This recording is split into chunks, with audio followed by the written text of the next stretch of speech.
that time. The foundation's been active all over the world, with Curtis traveling as far as Somalia with the United Nations World Food Program, and as close to contributing with, as the mayor mentioned, to local toy drives here in Houston. We are today launching the foundation's website, gunityfoundation.org. Curtis has made the specific focus around supporting efforts to help students with academics, developing community leaders, as well as helping to develop the mental and physical well-being of our children. Today, the foundation is committing $300,000 to get the G-Unity Business Lab up and running. Hear, hear. His goal is to develop a proof of concept that, as Curtis said earlier, can be scaled to make an even bigger impact. This partnership is the inaugural G-Star program for the foundation. Curtis gets directly involved with his grantees and has been involved in the conceptualization and onwards of this program. To date, Curtis has fully funded the foundation with his own money. We now hope that those in Houston and beyond will be part of supporting these efforts. So please go to www.gunityfoundation.org and join Curtis in this important work. Finally, I want to introduce Al Kashani, Vice President of the Horizon Group.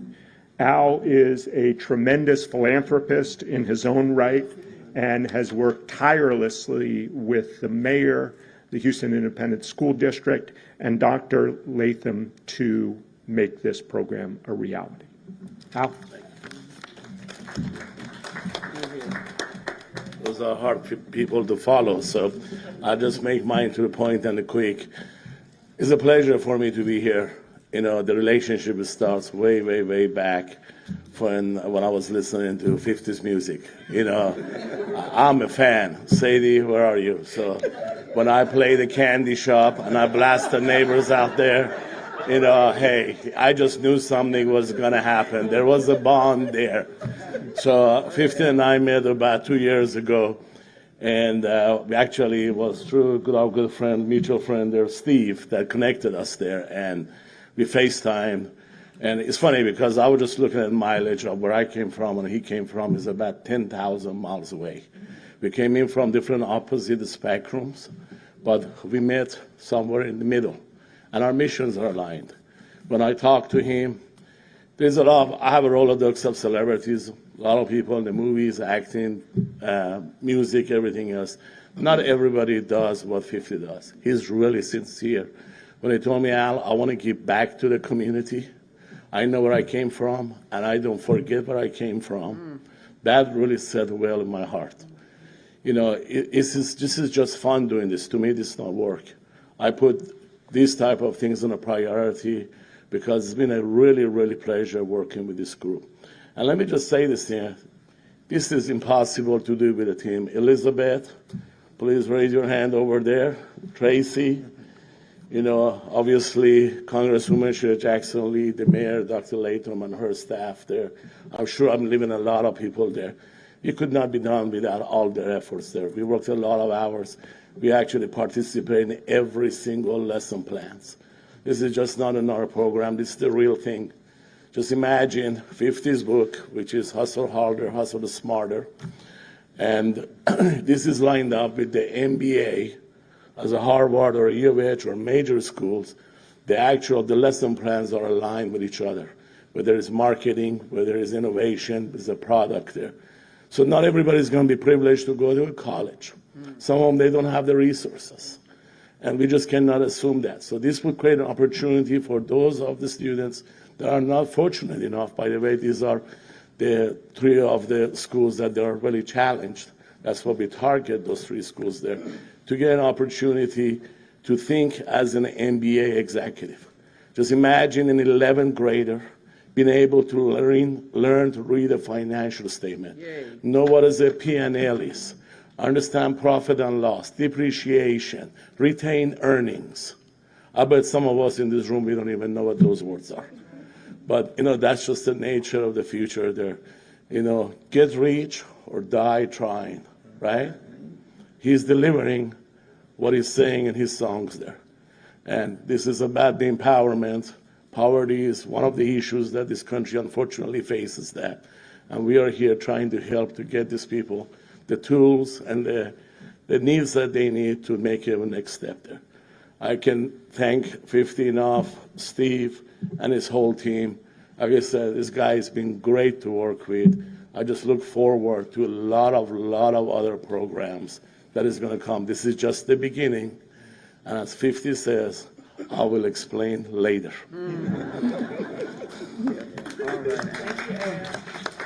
Thank you, Al. And today's announcement is also a shining achievement in the tenure of Houston Independent School District Interim Superintendent, Dr. Granitha Latham. She's just done some incredible things as the superintendent of HISD, and this is another one in the collaboration that she's made with 50. And we have her for just a few more weeks. But as you can see, she is working, as she also transitions. So with the utmost respect and admiration, let me bring forth now the superintendent of HISD, Dr. Granitha Latham. Thank you. Good morning. Thank you again to 50 Curtis Jackson. He said 50 said Curtis Jackson. Curtis Jackson, we are so delighted, and to the mayor, Congresswoman Al Kashani, and Sadie, and also Josh, and Steve is somewhere around there. Steve, hi there. I want to just say thank you. I receive a lot of calls that people want to work with the district. They want to do these different things. And I'll go, yeah, right. Okay. So Al calls, and you all know how fast Al speaks, right? Oh, we got this big project going with 50 Cent. I said, 50 Cent up in the club? Okay, Al. Okay, Al.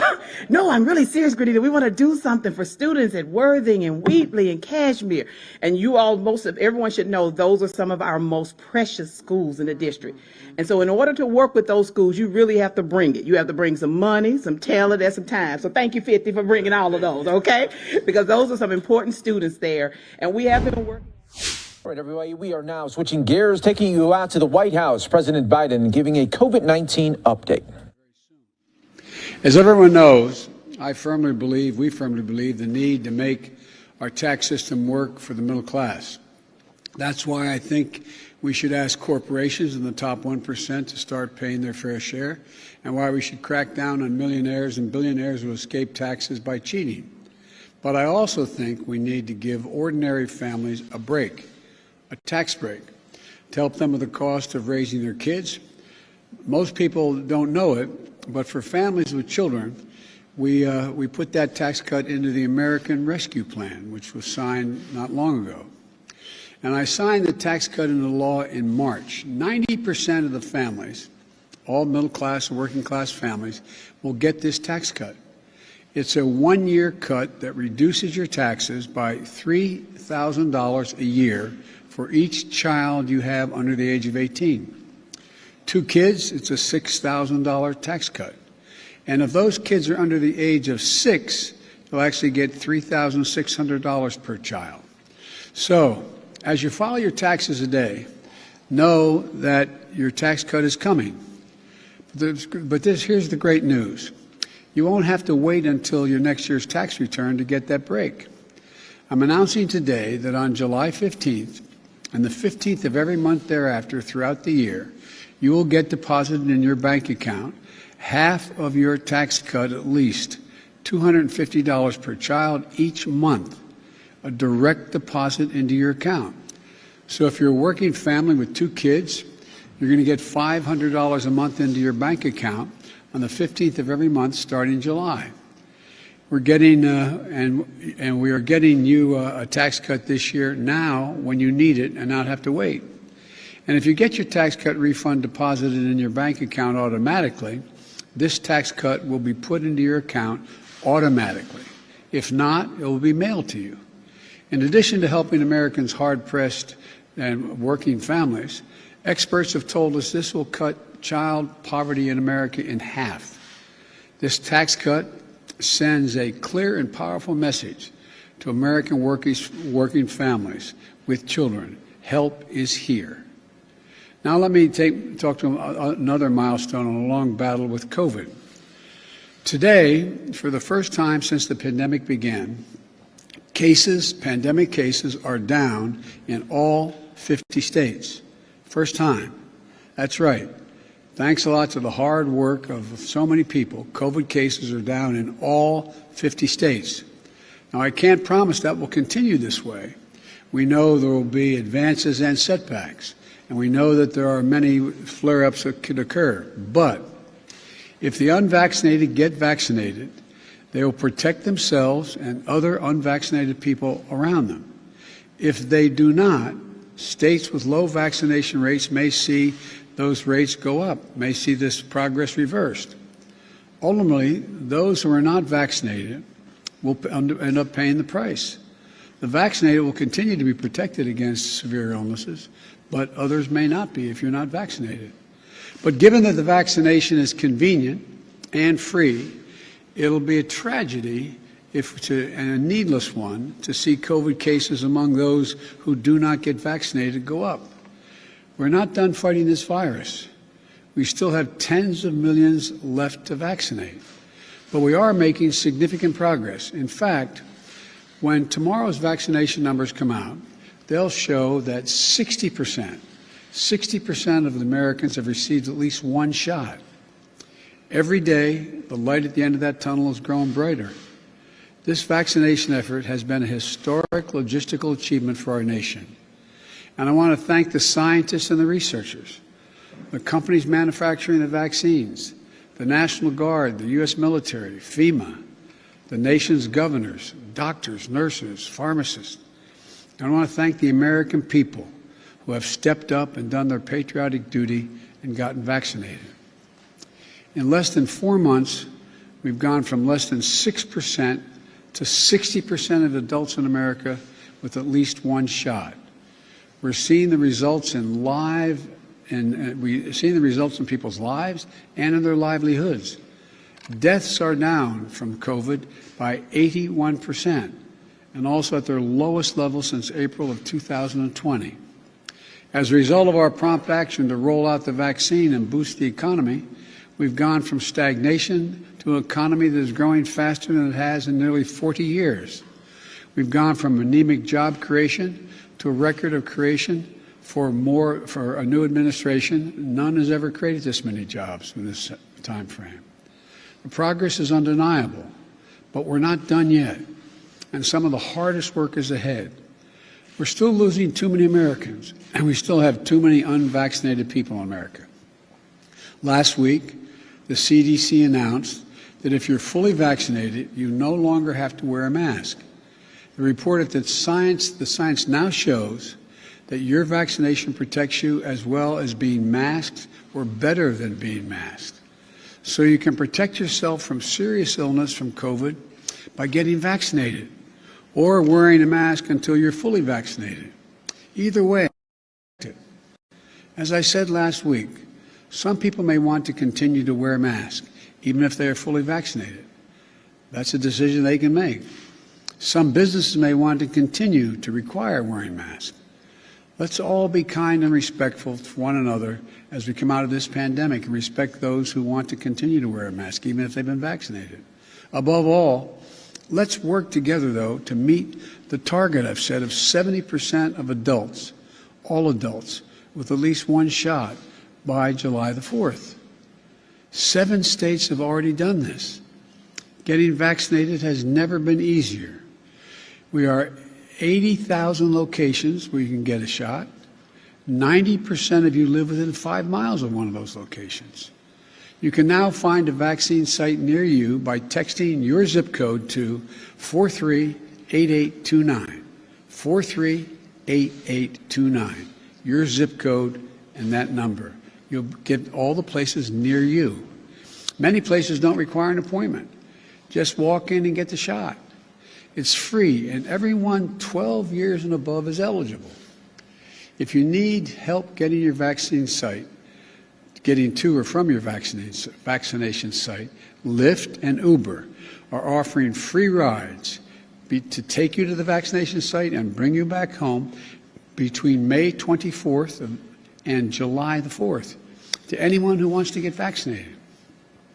And I've called on employers to do their part as well, offering their employees paid time off to get vaccinated. And we've set up a program nationally to reimburse those businesses for the cost of giving employees the time off. Now it's time to get your shot. We have the vaccine. We've secured enough supply to vaccinate all adults and children above the age of 12. I repeat, now's the time to get your vaccine shot. Now, over the past 118 days, our vaccinations program has led the world. And today, we're taking an additional step to help the world. We know America will never be fully safe until the pandemic that's raging globally is under control. No oceans wide enough, no walls high enough to keep us safe. Rampant disease and death in other countries can destabilize those countries, and pose a risk to us as well. New variants could arise overseas that could put us at greater risk. And we need to help fight the disease around the world to keep us safe here at home and to do the right thing of helping other people. It's the right thing to do. It's the smart thing to do. It's the strong thing to do.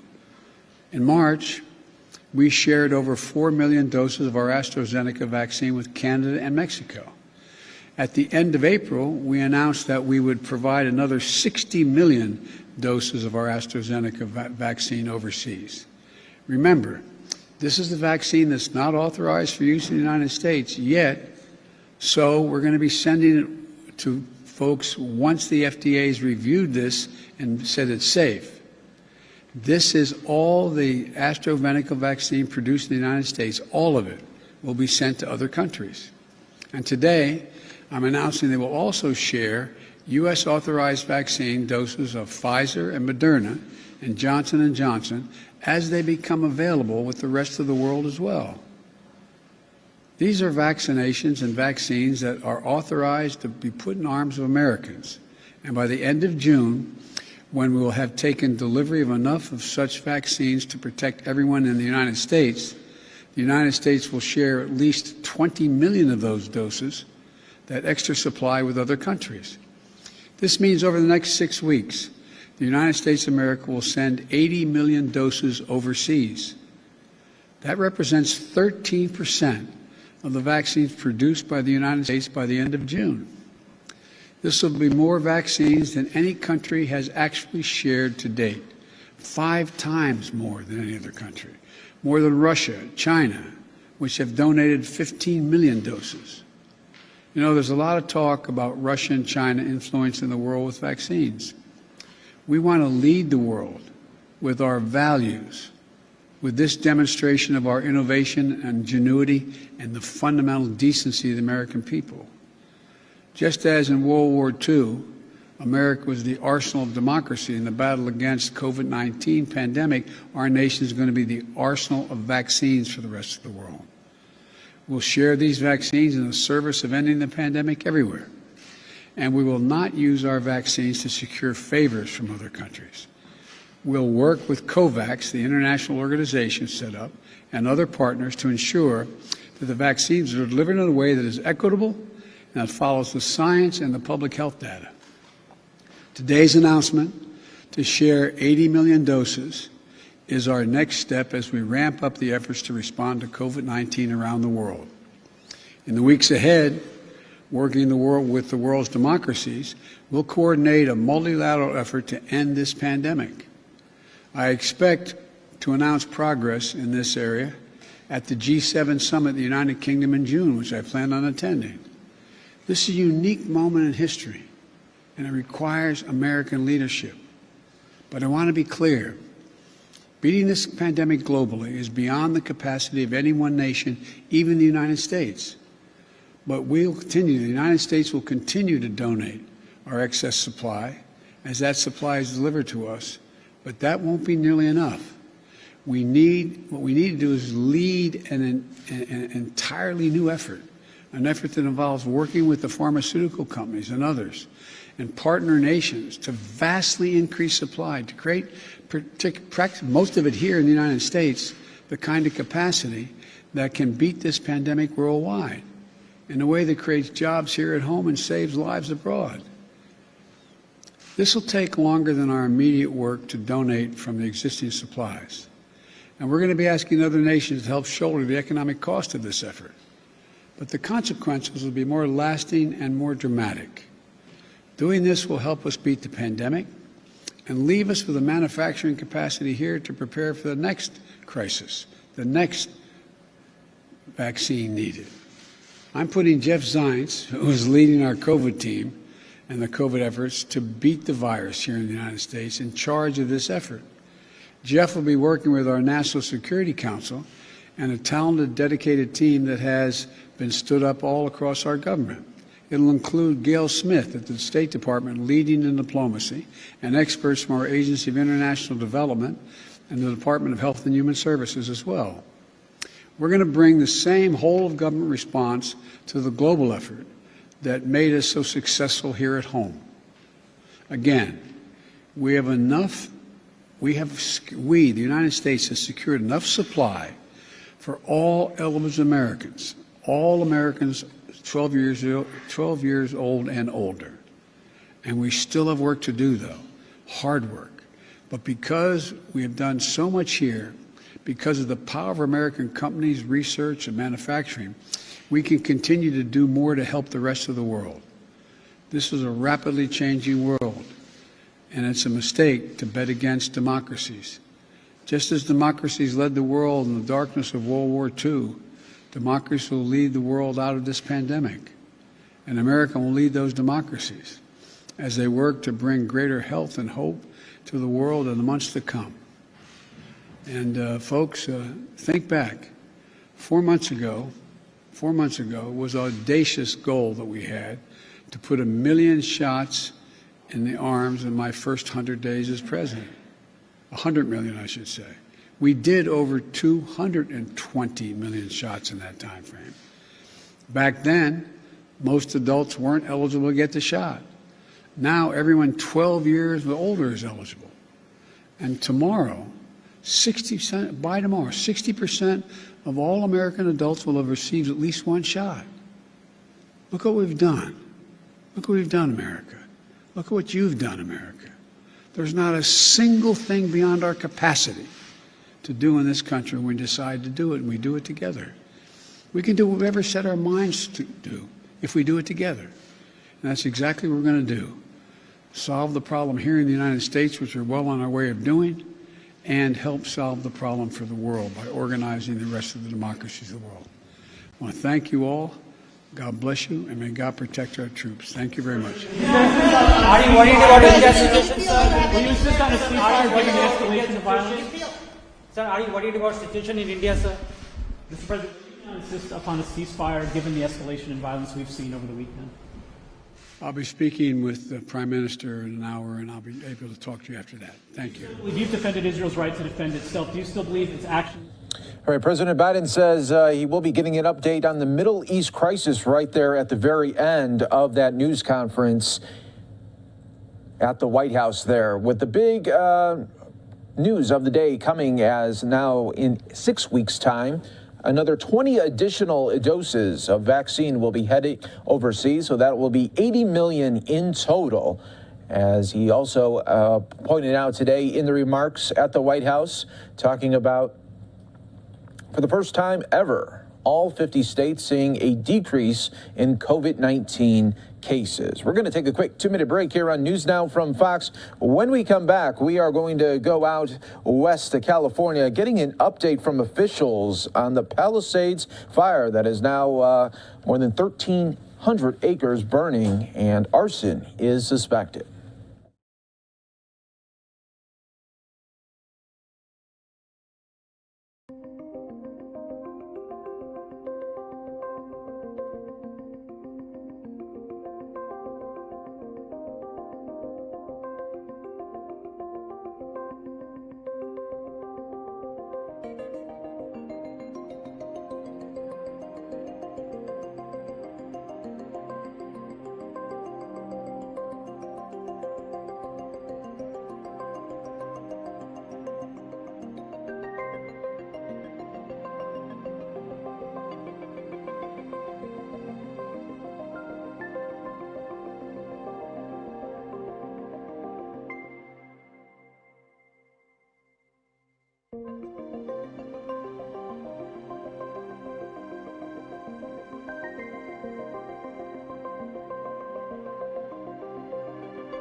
And officials.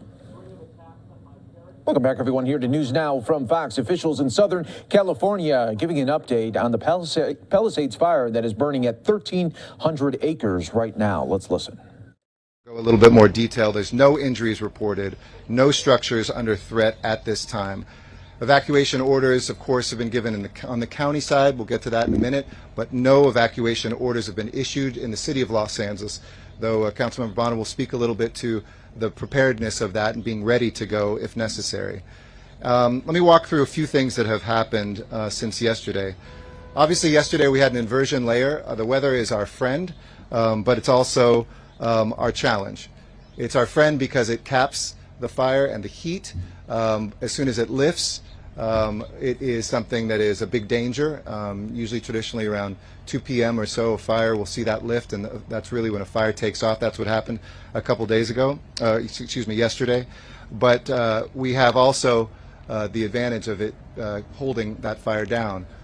The problem and the challenge of it is when that that inversion layer is here, it's very difficult for us to do the sort of airdrops that we'd like to get in there to be more aggressive on this fire. This is very challenging terrain. As you've heard, this is about 75 years since we've had a fire there. Some of the brush is 20 to 30 feet high. So we've got 3 divisions. This is a 2-division fire, but 3 divisions that are here. Alpha and Mike are on the west side, on the county border.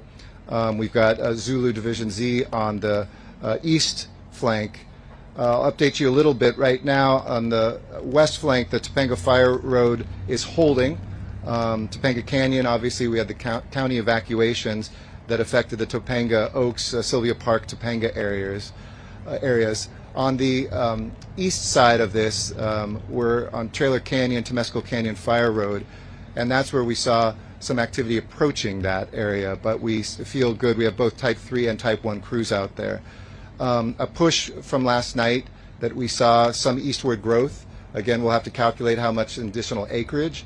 And twice yesterday, it was unsuccessful for us to be able to bring in planes to put retardant down on some of the ridges there on the east side to make sure it's contained, but no imminent danger right now.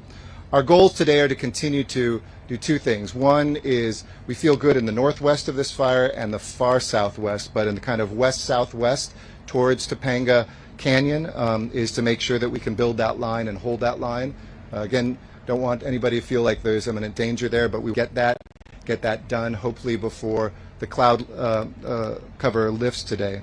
And on the east, we're working the 3 R's, the roads, the ridges, and the rivers. We're working boxing that in where we are. Keep it from getting down whenever it comes to the river edge in the bottom of those canyons. It fights its way back up. So we do have air support at Santa Monica Airport ready to be able to drop and to hold those lines as well. And we will deploy that as soon as weather permits, hopefully today. Lastly, we've got 540 personnel on this, 72 different fire resources, 540 across the multiple agencies that are here. So we're putting everything that we can on this as well. With that, let me turn it over to our fire chief. Happy to come back and answer questions. One last thing I'll say that I'm sure is of interest as well about the person of interest, a suspect now who has been arrested but is getting medical treatment right now.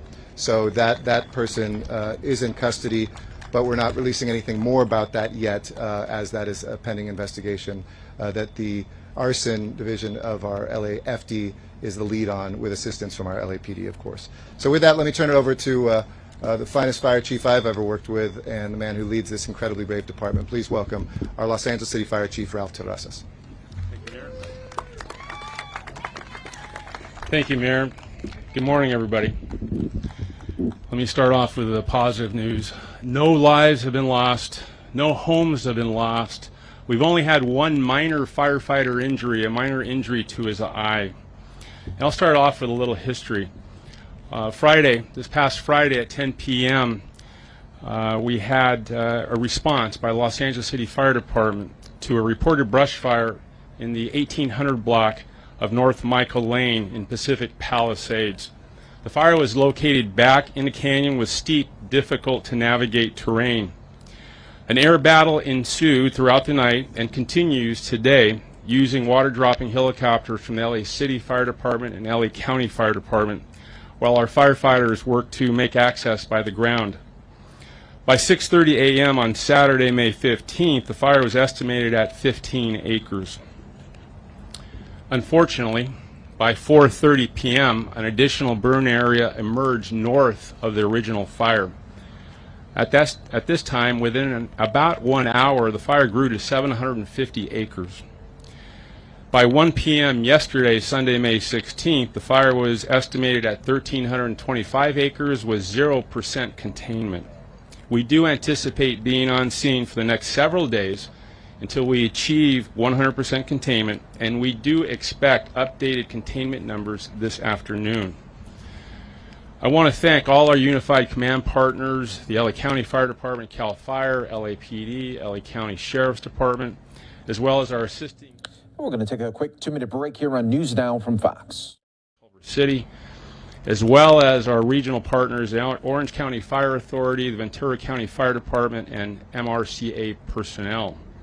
It truly takes all public safety agencies working together, law and fire, to deal with these large-scale brush fires. I do want to remind the public of 4 main things. Number 1, make sure you clear your brush a minimum of 200 feet from the brush to your structure. We have about 140,000 brush parcels in the city of Los Angeles. As I speak today, we're at 60% compliance, and we have until June 30th to reach 100% compliance, which we normally do. But I think this fire tells us it doesn't hurt to comply earlier than usual. Number 2, please sign up for alerts by going to notifyla.org, and you can get our LAFD alerts by signing up at lafd.org. So those are your 2 best sources of information, lafd.org, as well as the alerts at notifyla.org. We did issue a wireless emergency alert notification Saturday when we had actually it was yesterday when we had the evacuation warning. We call that the WIA. And only those people within that circle that were affected get that message from us. So we practice that on a regular basis. We work with our emergency management department, and our firefighting personnel at our dispatch center are trained and capable to do that, and they did that yesterday.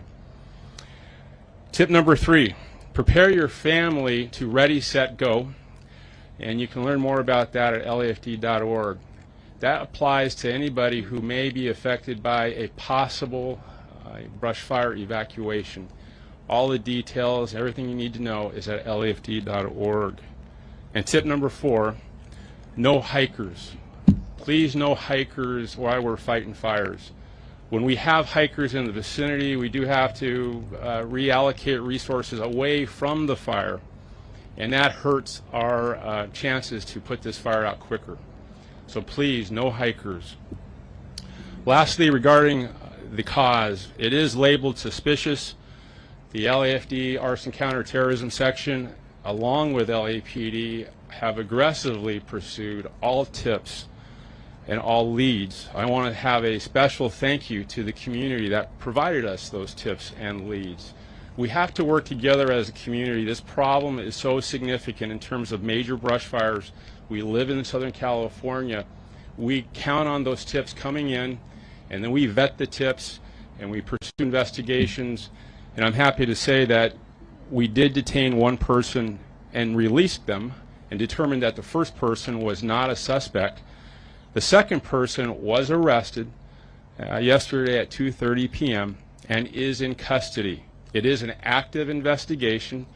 I cannot give you any more details than that, but the person in custody, we feel we have the right person. One additional piece about our air tankers, as I was walking over here, I was told that our air tankers cannot get airborne unless we have the cloud cover lift to 4,000 feet. Right now it's at 2,500 feet. They're at Fox Field.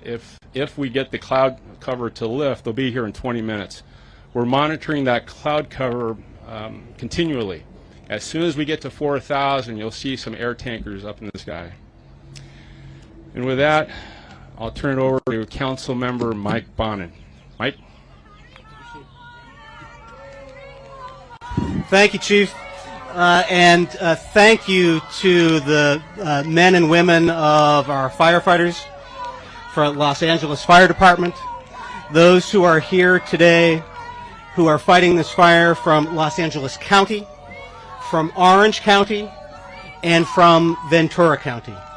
This has been a remarkable unified command of people who are putting their lives on the line to protect lives and property here in these communities. We have had, over the past several years, a number of major fires here in the Santa Monica Canyons and the hillsides of this district. Each fire has been different. Each fire has presented unique circumstances. And each time we have seen the men and the women, the front line and the command of LAFD and sister agencies take to that task with bravery and with steely determination and with remarkable professionalism. And they have responded to each situation and done an incredible job saving lives. A word today to those who live in the areas near this fire. There have been mandatory evacuations in areas of Los Angeles County.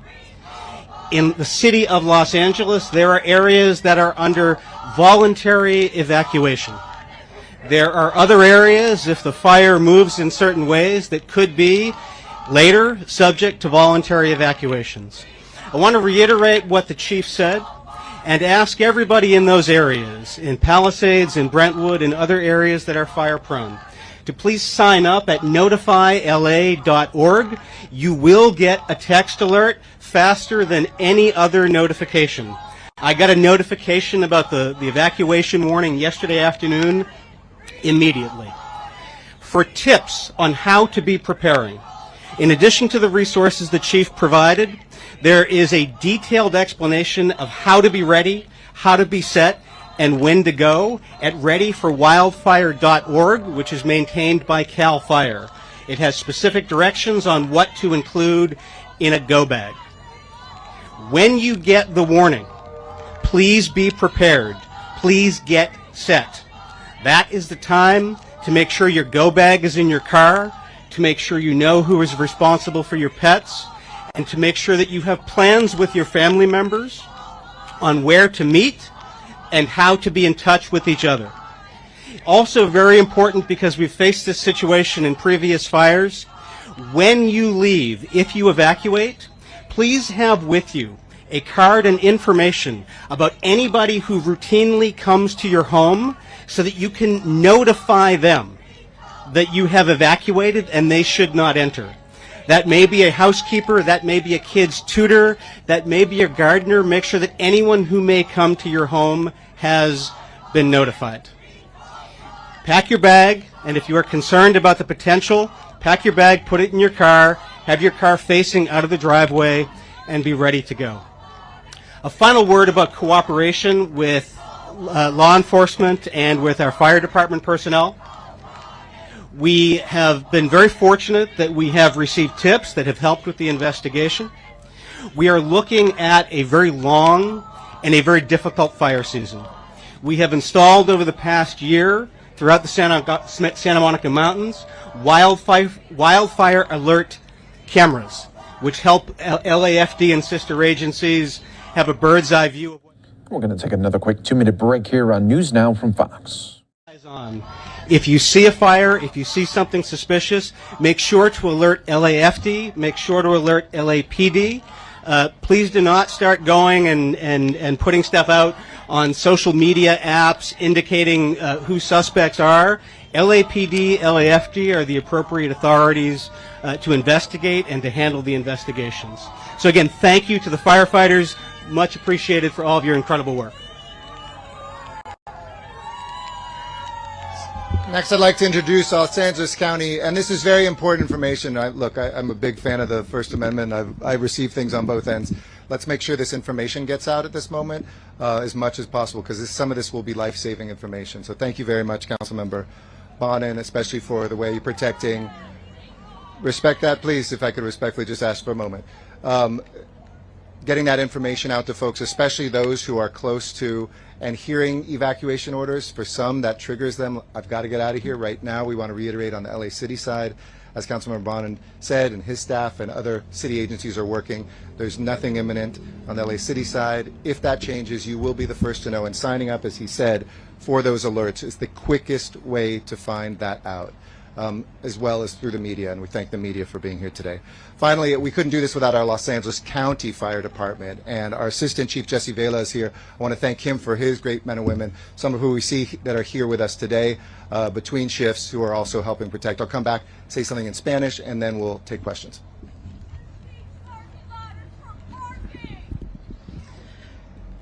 Good morning. On behalf of Fire Chief Darrell Osby, I would like to begin by thanking the assistant agencies who have been working with us throughout the incident.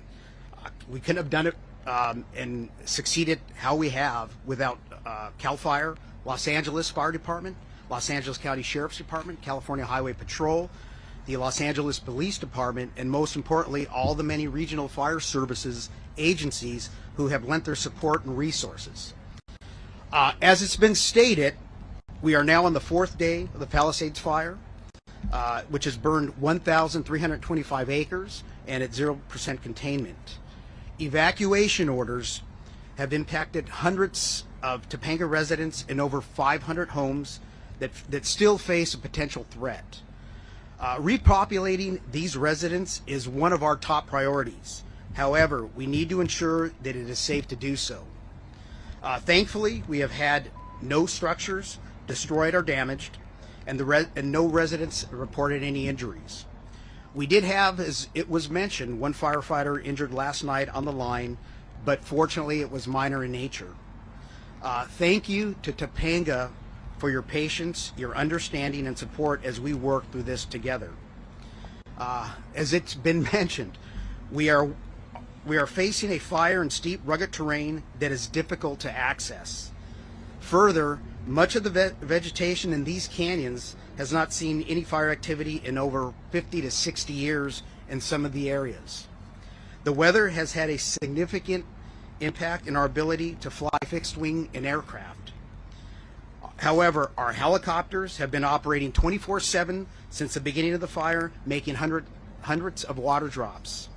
I would like to thank our ground and our air crews for their tremendous work that they have done to date, as well as their families who support them while they're working here today.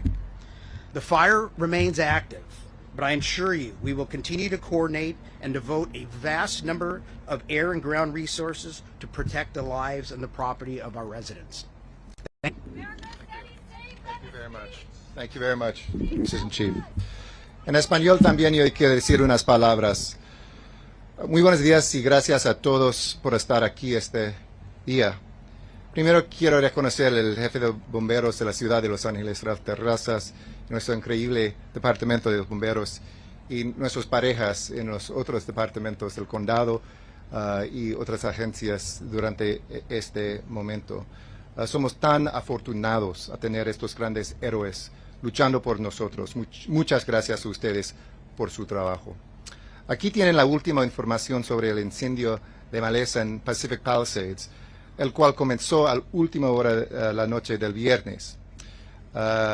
Tenemos 1,325 acres se han quemado, pero probablemente un poco más hasta ayer, con 0% de contenimiento, pero hay control en muchas partes de este incendio. No se han notificado lesionados, no hay ninguna estructuras en amenaza al momento, y no se han emitido órdenes de evacuación en la ciudad de Los Ángeles, pero hay órdenes en el condado de Los Ángeles. Afortunadamente hemos tenido un clima fresco y llovizna este fin de semana, este fin de semana, alta humedad y poco viento. Este incendio está en una zona altamente inaccesible, por lo que ha sido en gran parte una operación aérea, con aviones y helicópteros arrojando agua sobre el incendio. Los incendios suelen cambiar rápidamente. Puede encontrar información más actualizada en lafd.org/news. Y el Departamento de Bomberos espera seguir luchando contra este fuego por unos días más. Y nosotros continuaremos proporcionando actualizaciones.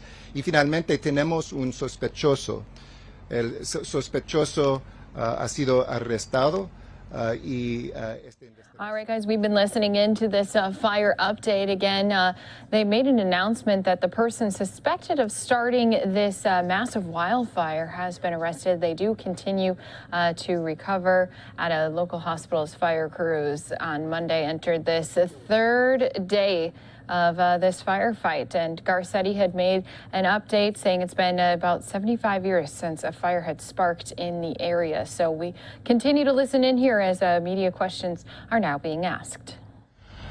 The person is getting a medical treatment right now for it's not a mental health treatment. It's other than that. It's I'd say minor. It's probably out there. It's smoke inhalation. He's being treated for that. It's a male, smoke inhalation. He's at the hospital right now. I don't want to speak to that right now. There's homeless encampments in many brush areas of the city. That's what activated our brush encampment windshield survey program right after the Skirball fire. And we continue to do that throughout the year, and we'll continue to do that starting next week. It's earlier than we normally do, but we normally don't have this type of fire, this size of fire, in May. I think we really have to think about brush fires as a year-round challenge. And yesterday, when I woke up, it was raining. And it was raining out here. And the fire is still burning. And that is unusual fire behavior. Our relative humidity was almost 60%. Our wind speed was below 10 miles per hour, but we still had active fire. That tells you that the drought, that the years that have gone by since the last fire, sometimes as long as 75 years, have changed the equation. And we have to all work together. That's why we count on the community to provide us information, tips, and law enforcement so we can rapidly apprehend anybody who may be starting these types of fires. I don't have any knowledge of any specific in that area. I'll just say that they are throughout the city, and it's always a challenge for us to identify those encampments.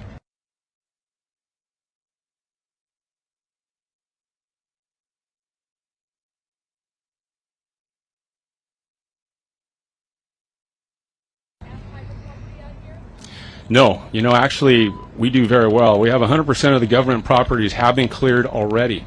60% of the private properties have been cleared. We historically and traditionally reach about 100% compliance with our private properties. I'm asking that people actually try to do it a little bit sooner this year. Instead of June 30th, that's the mandatory deadline. If we can do it sooner, that would be helpful.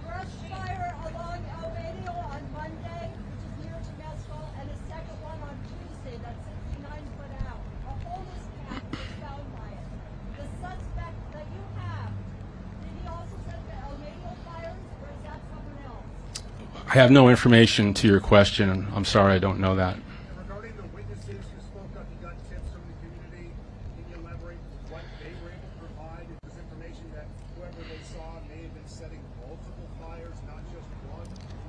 I don't have information specific to that. I'll say that there was one piece of information that was floated out on social media, the first person, and that person turned out not to be a suspect. But that's going to happen. We're asking for a partnership with our communities, and we rely on them to not jump to conclusions, but if you see something suspicious, we want to know about it. Call 911, call LAPD 311. Let us vet out. Don't put yourself at risk. Give us all the information. What did you see? Where was it at? What time? That's what we're asking for.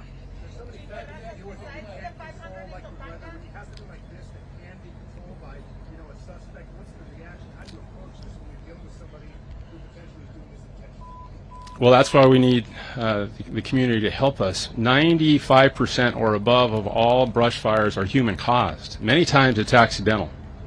It could be power line falls into the brush. It could be somebody creating sparks because they're using a weed whacker to clear brush. That's happened. Unattended fire pits. And we have a small percentage where it's malicious and it's intentional. And that's what we need the help for. as well as those other scenarios. If the community sees an unattended fire pit, tell us. I'd rather roll one engine out right away and handle it while it's small before it takes off. I can't elaborate on that at this time. I don't have any information about that.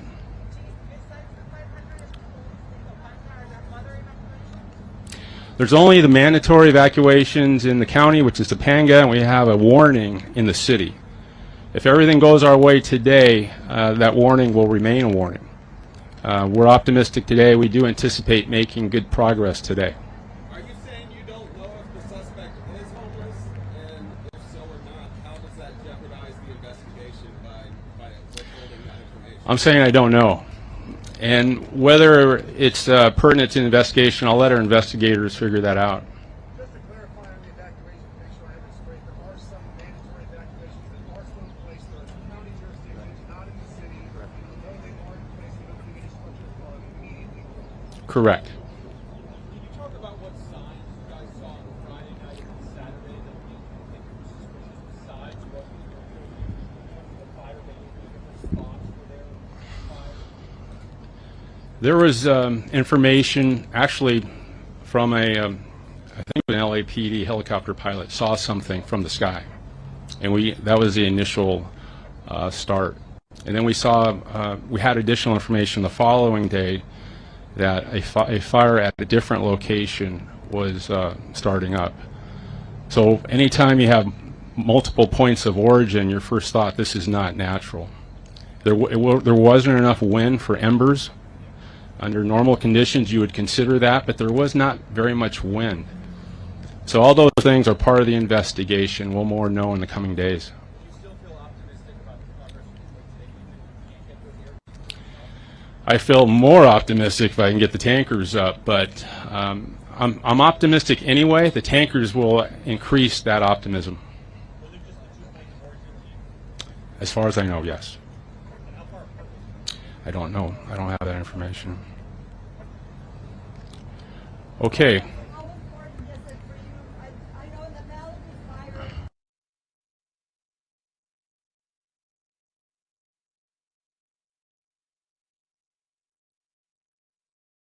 All right, guys. So once again, that fire has burned more than 1,300 acres, and they do have it at 0% contained. So we'll continue to stay on top of the latest coming out of California for you here on News Now from Fox.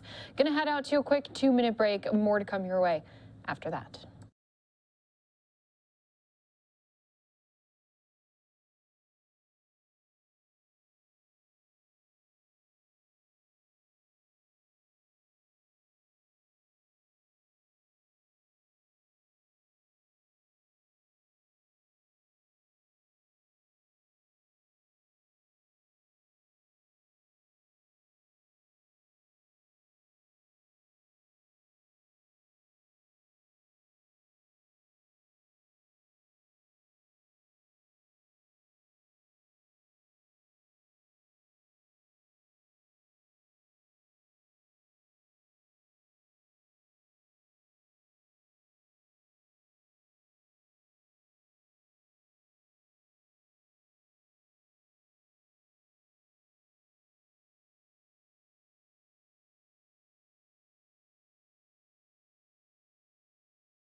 And welcome back here to News Now from Fox. Christy Larson here at the desk with you. Want to continue bringing you more stories that are happening here across our country.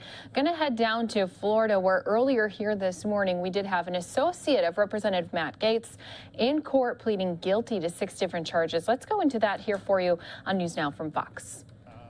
Because I'm king. I mean, I'm just not attorney-client. I'm not going to answer that right now. Heading into today, he had 33 charges he faced. He pleaded to 6, but the mandatory minimum was about the same, right? It was 12 years mandatory minimum. There's a 12-year mandatory minimum. Yes, both have 12. So why is this? Both have 12s. Well, like 12 under the 33 counts, and there's also 12 years mandatory minimum under the 6, correct? That's correct. So why is this a good deal for him? I mean, he's still got that 12 years mandatory minimum. Like, what makes this a good deal for him, and why does this? Why did you advise him to take it? Well, first of all, I'm not going to get into attorney-client communications. And well, why is it a good deal for him? Well, why is it a good deal? We'll see. You know, I think that remains to be seen as we go through the sentencing process. And is he ready for, if he winds up taking the stand, I mean, he's really going to be torn. He's going to be attacked quite a bit for what we just heard in there. Is he emotionally ready for that? Kind of that question over there. Repeat that question? Is he ready to take the stand and testify against others, knowing that he's going to be portrayed as someone who had sex with a minor, someone who falsely smeared a rival as a pedophile, someone who committed a hassle of crimes, perhaps the most of a public official I've ever seen in the state? Is he ready for the emotional toll of that? You know, you're asking a question, really, that it's not only leading, but it assumes facts.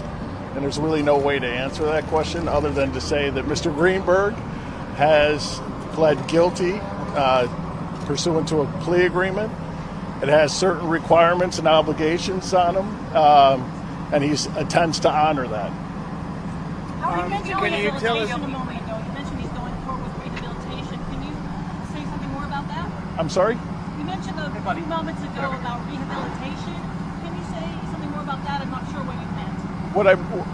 What I'm saying is when somebody accepts responsibility for their actions, that's the first step. Recognition, acceptance of what they've done, and that's the first step towards rehabilitation or in the rehabilitative process. It's the first step in redemption. Right, so the last time we talked with all of us here, we asked you about Matt Gaetz and if he should be nervous, and you said, if I was Matt Gaetz, I'd probably be nervous. Should he still be nervous?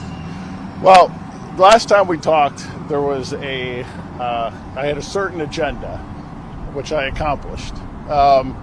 This time, I will leave that up to Matt Gaetz' attorneys to answer, and to Matt Gaetz. Can you ask you, in the statement of facts here, it says that Greenberg paid her to engage in commercial sex acts with him and others. Who could those others be? I'm not going to answer that. How many? Can you tell us? Pardon? Go ahead. How many others? I'm sorry?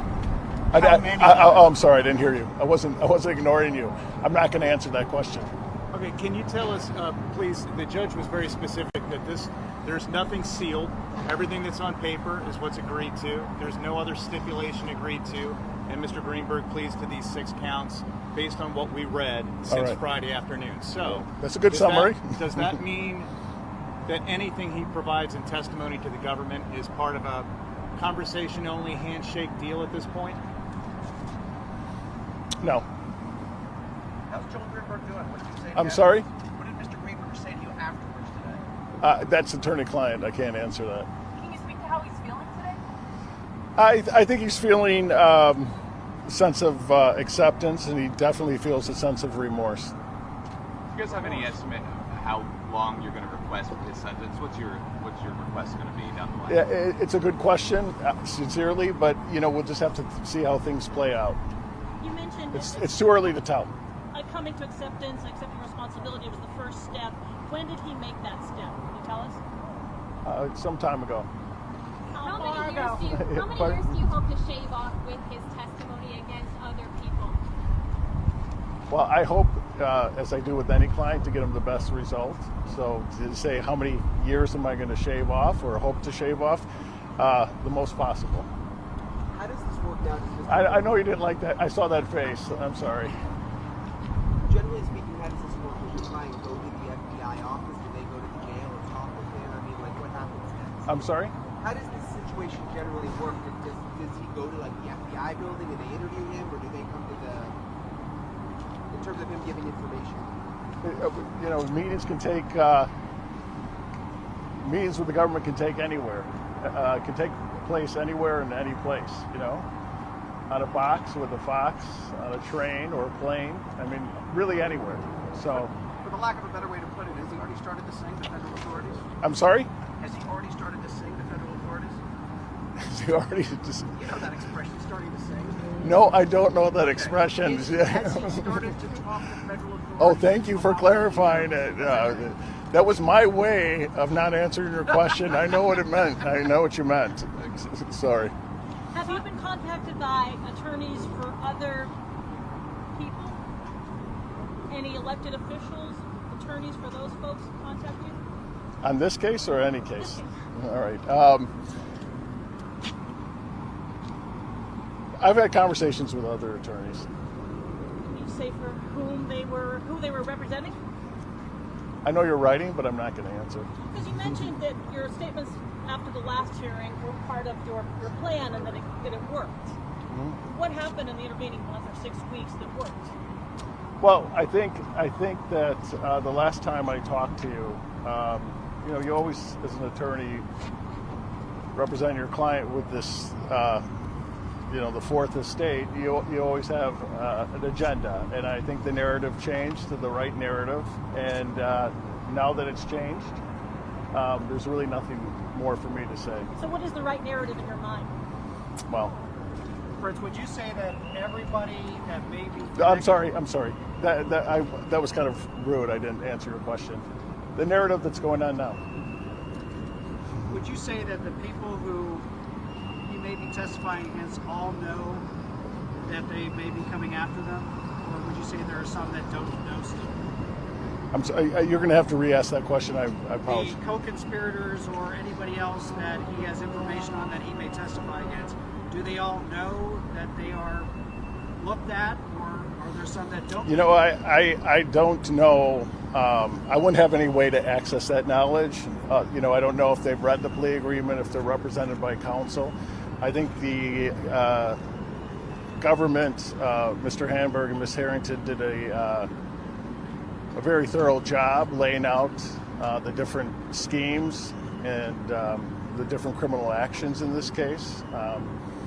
And so you'll just have to draw your own conclusions about what other people know. Do you what you're saying is Co-conspirators are we talking here? Pardon? How many co-conspirators are we talking here? I think, how about more than one? Do you think, so what you're saying is that if whoever read that plea agreement would know they're probably being looked at. Is that right? I'm sorry? If somebody read that plea agreement who they thought, well, maybe they're looking at me, they would know that they're looking at them. Is that what you're saying? You know, again, I can't astral project into somebody else's mind. I don't know what they've read and what, you know, if they have enough sense to figure it out. I think the statement of facts are pretty clear, and I think the facts have been set out pretty well by the government. It shows you, I think what it does demonstrate is that the government has done a very thorough investigation, and the investigation's ongoing. Do you think Matt Gaetz should be indicted? I can't answer that. No, but I know you can't, or you don't want to, but like you've seen it's evidence. well, Do you think he should be indicted? I still am not going to answer that. I mean, that's not for me to say. There's a grand jury. There's the federal government. You know, at some time I thought I'd have the power of indictment as a criminal defense attorney, but apparently nobody got the message, so I can't say. I was just asking for your opinion, not you having the force of law. Like, from what you know, you've practiced in the case, you've seen evidence. Do you think he should be indicted? Again, you know, that's not my position. You know. Can you tell us if Mr. Greenberg is remorseful for his actions? I'm curious. Either participants or co-conspirators, among the group that the federal government is looking at and may wind up taking into custody, does that include elected officials? I'm going to hold off because you asked the question first. Is he remorseful for what he did, especially? I think, you know, this shows that you all are not listening to me. So one of the first quotes I said is he's on the path of redemption, rehabilitation, and he has a great deal of remorse. So It's not surprising. Sometimes I bore myself too, so don't worry. Besides speaking to federal authorities, what proof can he provide in the next 2 months before his sentencing date? I'm sorry? Besides speaking to federal authorities in the next 2 months, what other proof can he provide before his sentencing date to make sure he gets the least sentence? Well, again, he's got certain provisions in this plea agreement that require him to do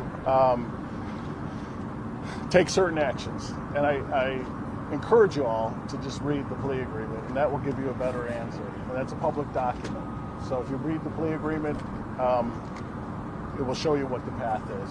Does he have video or audio recordings to provide? Pardon? Video and audio recordings to provide? I can't comment on the evidence that my client has right now or doesn't have because that's attorney-client. So, anyways, it's a plea agreement. To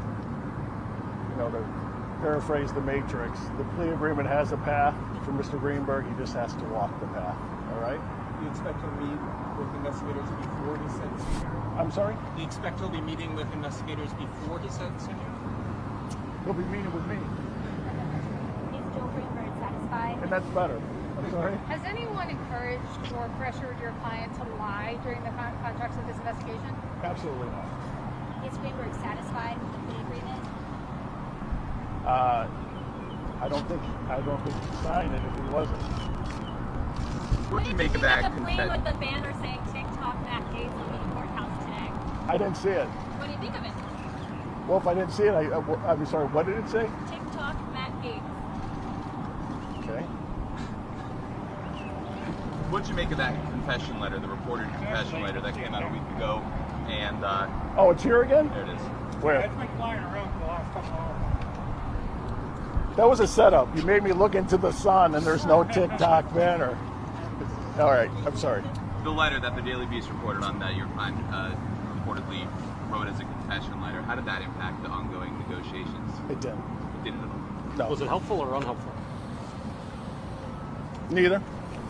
Does your client have information that could harm an elected official? No, I'm sorry. I never got back to your question.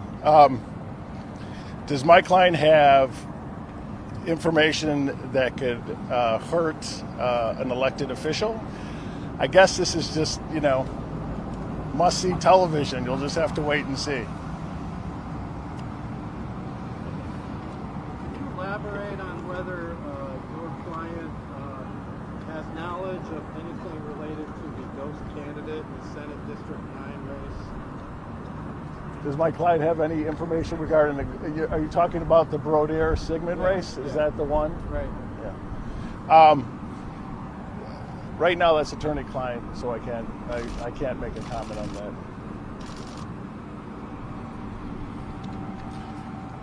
that. Is there anything else that I can try to evade? I just want to ask, obviously, in this case, like a lot of cases, there's a lot of digital forensic evidence probably that led into the decision to take this plea.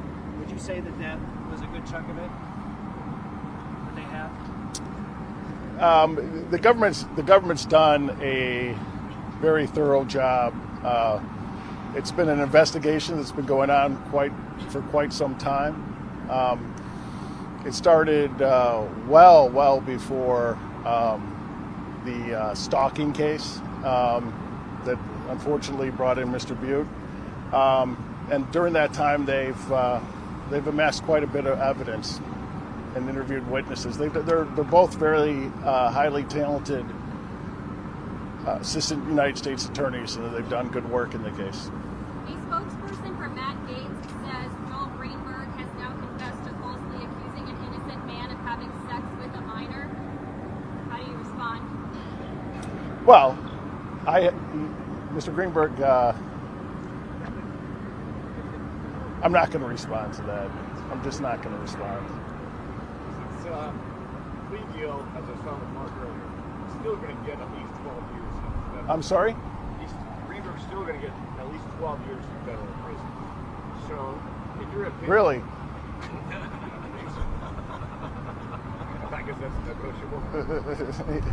Just go back to the plea agreement, You think it was a really good deal for him? I would not advise my client to sign an agreement that was not in his interest, and in his best interest. You know, and again, I'm not being condescending at all, and if or patronizing, that's David Webster's job. He's much taller than me, but you have to go back to the actual terms of the plea agreement. You have to look at my brilliant writings on minimum mandatories, and you'll see that it's not necessarily so. All right, guys, just a heads up. We're going to be going into another quick 2-minute break. More to come your way on News Now from Fox when we return.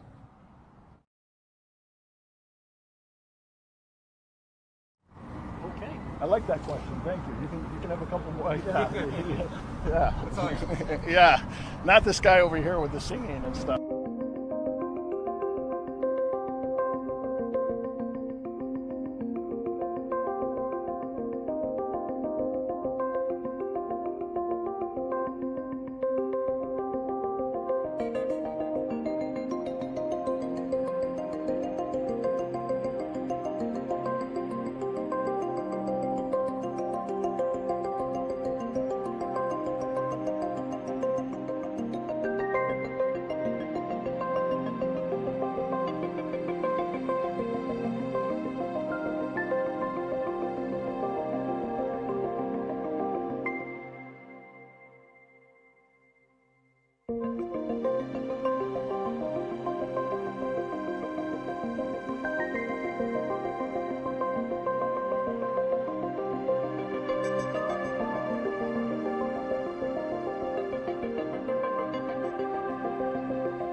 Just want to say welcome back to all of our News Now from Fox viewers. Christy Larson here at the desk with you, and I want to continue to give you more news stories happening all across our country. We're going to head down to Texas, where a deputy is now being charged for a use of force incident that happened back in 2019.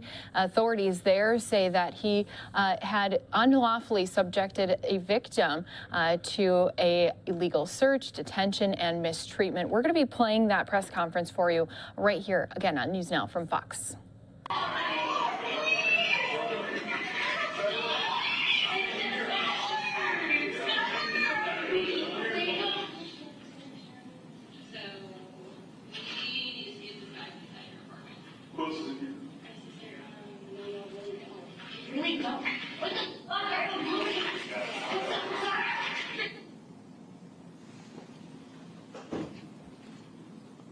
On September 21st, 2019, Detective Lorenzo Hernandez was dispatched to the address of that young lady where she was the victim of a domestic violence assault. That in no way is indicative of how we conduct our business, and therefore we dug into this a little bit deeper. The report was written by both officers on scene, and Detective Hernandez was less than forthright in how that detention was made. The female officer actually wrote the report correctly and how it happened, which brought attention to the misconduct by the supervisor. The supervisor brought it to the attention of Internal Affairs, the chain of command of the previous administration, and it was summarily dismissed as being okay. When I took office, this was one of the cases that District Attorney Sean Dick gave to us to look into, along with the Texas Rangers, and we summarily have been conducting a joint investigation with them. The Texas Rangers have been pulled recently, as you can imagine, by watching your own broadcasts, and have been pulled extremely in many different directions. So we took it upon ourselves to renew the case along with their report and the guidance of the district attorney's office, resulting in the 2 warrants for Deputy Hernandez's arrest for assault and criminal trespass. He has been released from the jail at 12:50 this morning after being booked in, photographed, fingerprinted, and processed.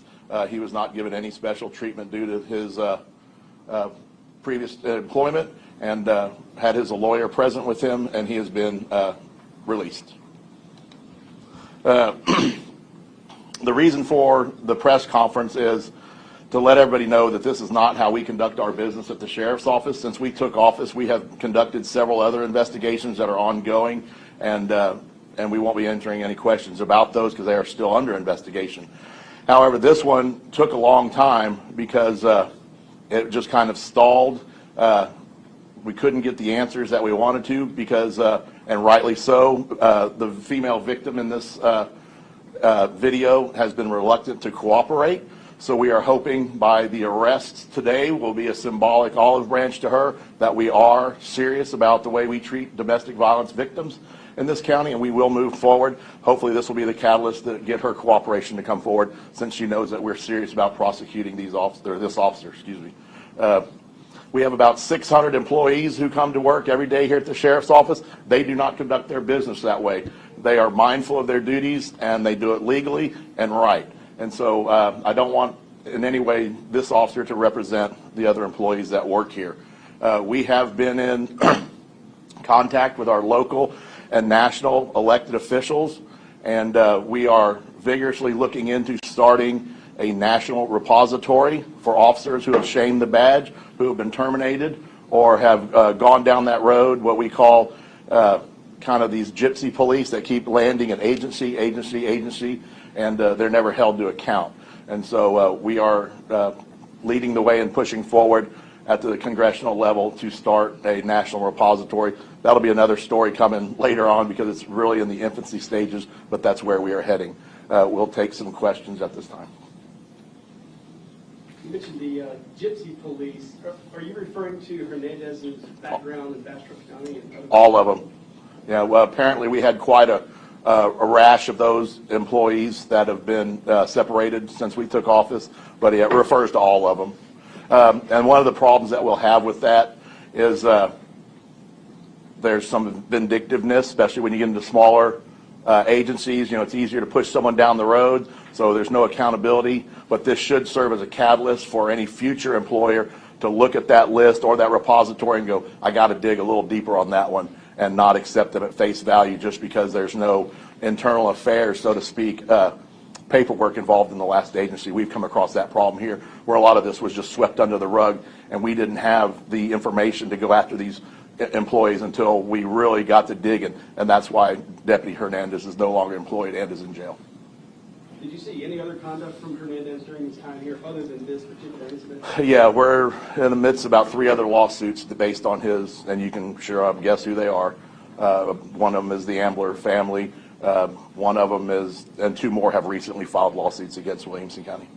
I mean, as far as Hernandez specifically? Yes. Yeah, well, you can tell on the Ramsey Mitchell case, when he's out in the middle of the road, that he just comes running into the scene and gets on the what we refer to jokingly as the polyester pile, and just starts waylaying on him for who knows why. So that case is still under investigation? Yes, and civil litigation as well. So who's investigating that case right now? Is it still the Rangers? Yes. Or is it your office? The Rangers. The reason we took interest in this current one is because we needed to move forward for the victim. There's no reason that she should not come forward. She really won't talk to us. I know District Attorney Dick's office has really tried to reach out through her many ways, and she just, I can't imagine being that fearful of the police where you won't even come in and talk to us. So I'm hoping that this arrest and moving forward was one of the reasons that we moved quickly on it. Then let me ask you this. You are now demonstrating a willingness to direct file some of these charges Mhm. yourself in one of your own detectives. Can you just talk about that? Because what we historically seen in this region is grand jury involved. Absolutely. But this is a different approach. Well, as you saw with your own eyes, we had severe prima facie evidence to move forward on this. We didn't have to rely on a witness's account. We didn't have to rely on statements. I mean, you watched it happen, and if that doesn't shock your conscience, I don't know what was. I know you have access to the full video. The female officer, Pereira, she did a very good job of de-escalating the entire call before Hernandez arrived. And so the video speaks for itself. And so it didn't require the time and effort of a very busy grand jury to make this case. So he was, I think this was the only case that the prior administration disciplined Hernandez over. It was a one-day suspension. What did you find after that suspension? I found that the one-day suspension was he lost 10 hours of vacation time off the books. He was never suspended. They just took his vacation time from him. So suspension is designed for you to sit home and reflect and think about what you've done wrong, not just come right back to work. I mean, nothing was done. Nobody was serviced, and then to be promoted 2 months later, yeah, that's ridiculous. And that was to a detective. Correct. Yes, sir. Did that include a raise? Yes.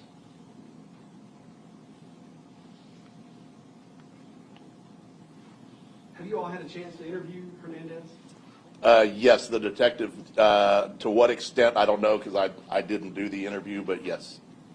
Did he seem cooperative? Or? Very much so, yeah, he was very cooperative. And this is speculation on my part, but just some of the conversations I've had with the chain of command in our Criminal Investigations Division, I believe he felt that this was forthcoming. Did he give any admissions of did he accept responsibility or admit any wrongdoing? Nothing to me directly, but I believe he knew it was in the wind, so to speak, and it was coming. And he actually asked what spurred this to finally happen. And basically, nothing spurred it. It had never stopped. It's continually been investigated.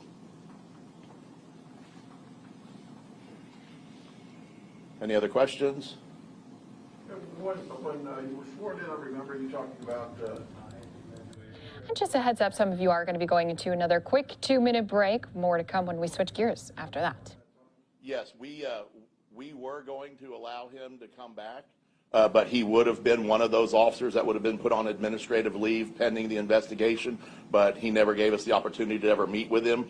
And so we've been, like I said, through the district attorney's office, through the Texas Rangers, and ourselves, culminated the interview to where we got today. Any questions for District Attorney Dick? Maybe. He's very limited. He's very limited on what he can talk about. But we did not go through the grand jury process because they're very busy. And not to say I'm not trying to take anything away from this case at all.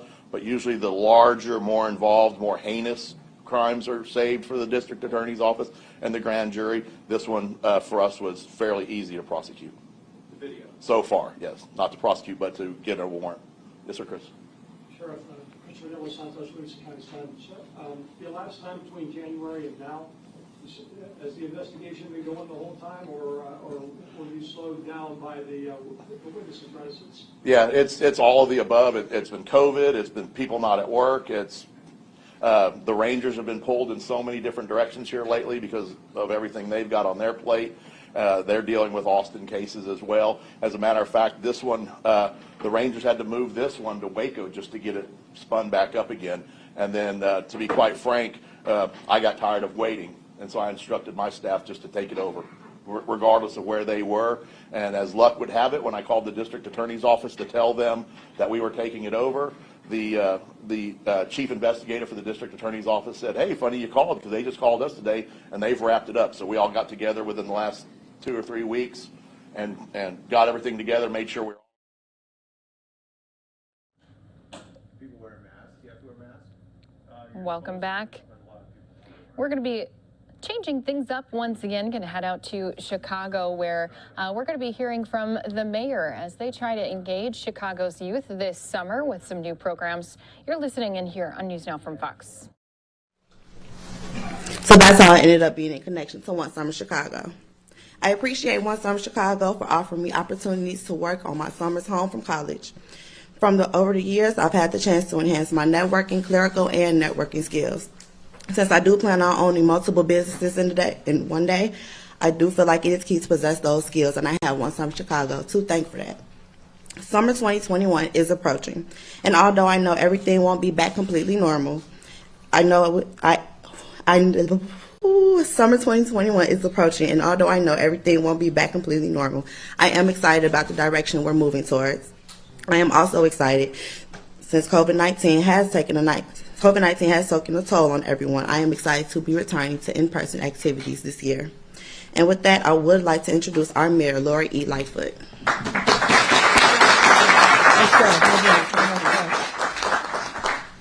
Good afternoon, everybody. It's great to be here at Phalanx. I was here and remembering that I was here during the strike when Alderman Austin was kind enough to really gather a group of parents and students who were concerned about their future. So it's great to be back here. And I just want to really say thank you so much for all the support that you provide here in this community. You're a very important anchor, and I'm glad that you're going to be part of the My Shine, My Future family. So thank you.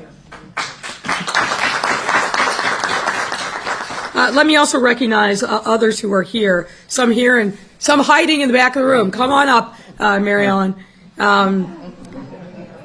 CPS CEO Dr. Janice Jackson, Chicago Park District Superintendent Mike Kelly, Chicago Public Library Commissioner Chris Brown, Mayor's Office of People with Disabilities Commissioner Rachel Arfa, Chicago Department of Transportation Commissioner Gia Biaggi, CHA CEO Tracy Scott, Department of Family and Support Services Deputy Commissioner for Youth Services, that is a mouthful, Rebecca Estrada, City Colleges of Chicago Chancellor Juan Salgado. Is he here? He's here. All right, you can't, folks, you can't hide in the back. I'm gonna call you out. Phalanx CEO Tina Sanders.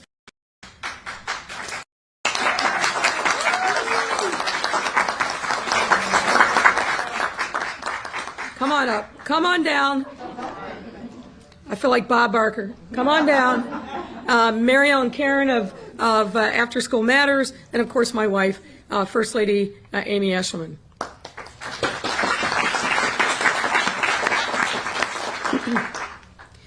It's a great understatement to say that 2020 tested us in unimaginable ways, forcing us to find new ways to connect and work with one another, as well as new ways to learn and have fun.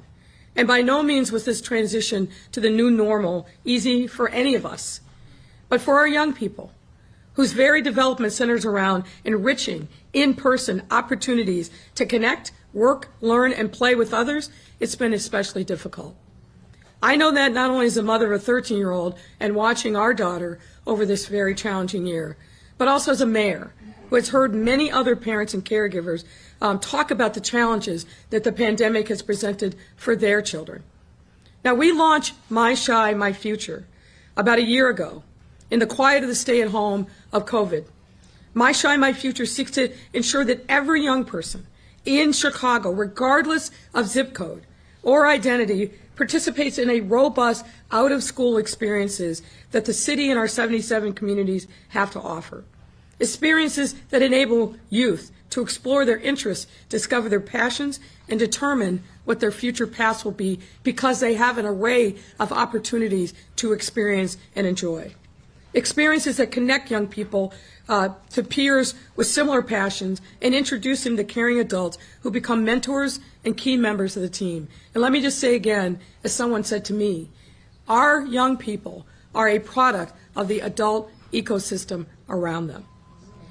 These positive peers and caring adults outside of the home become the cheerleaders and dream capers for our youth as they grow into all that they can be, especially during times of adversity and struggle.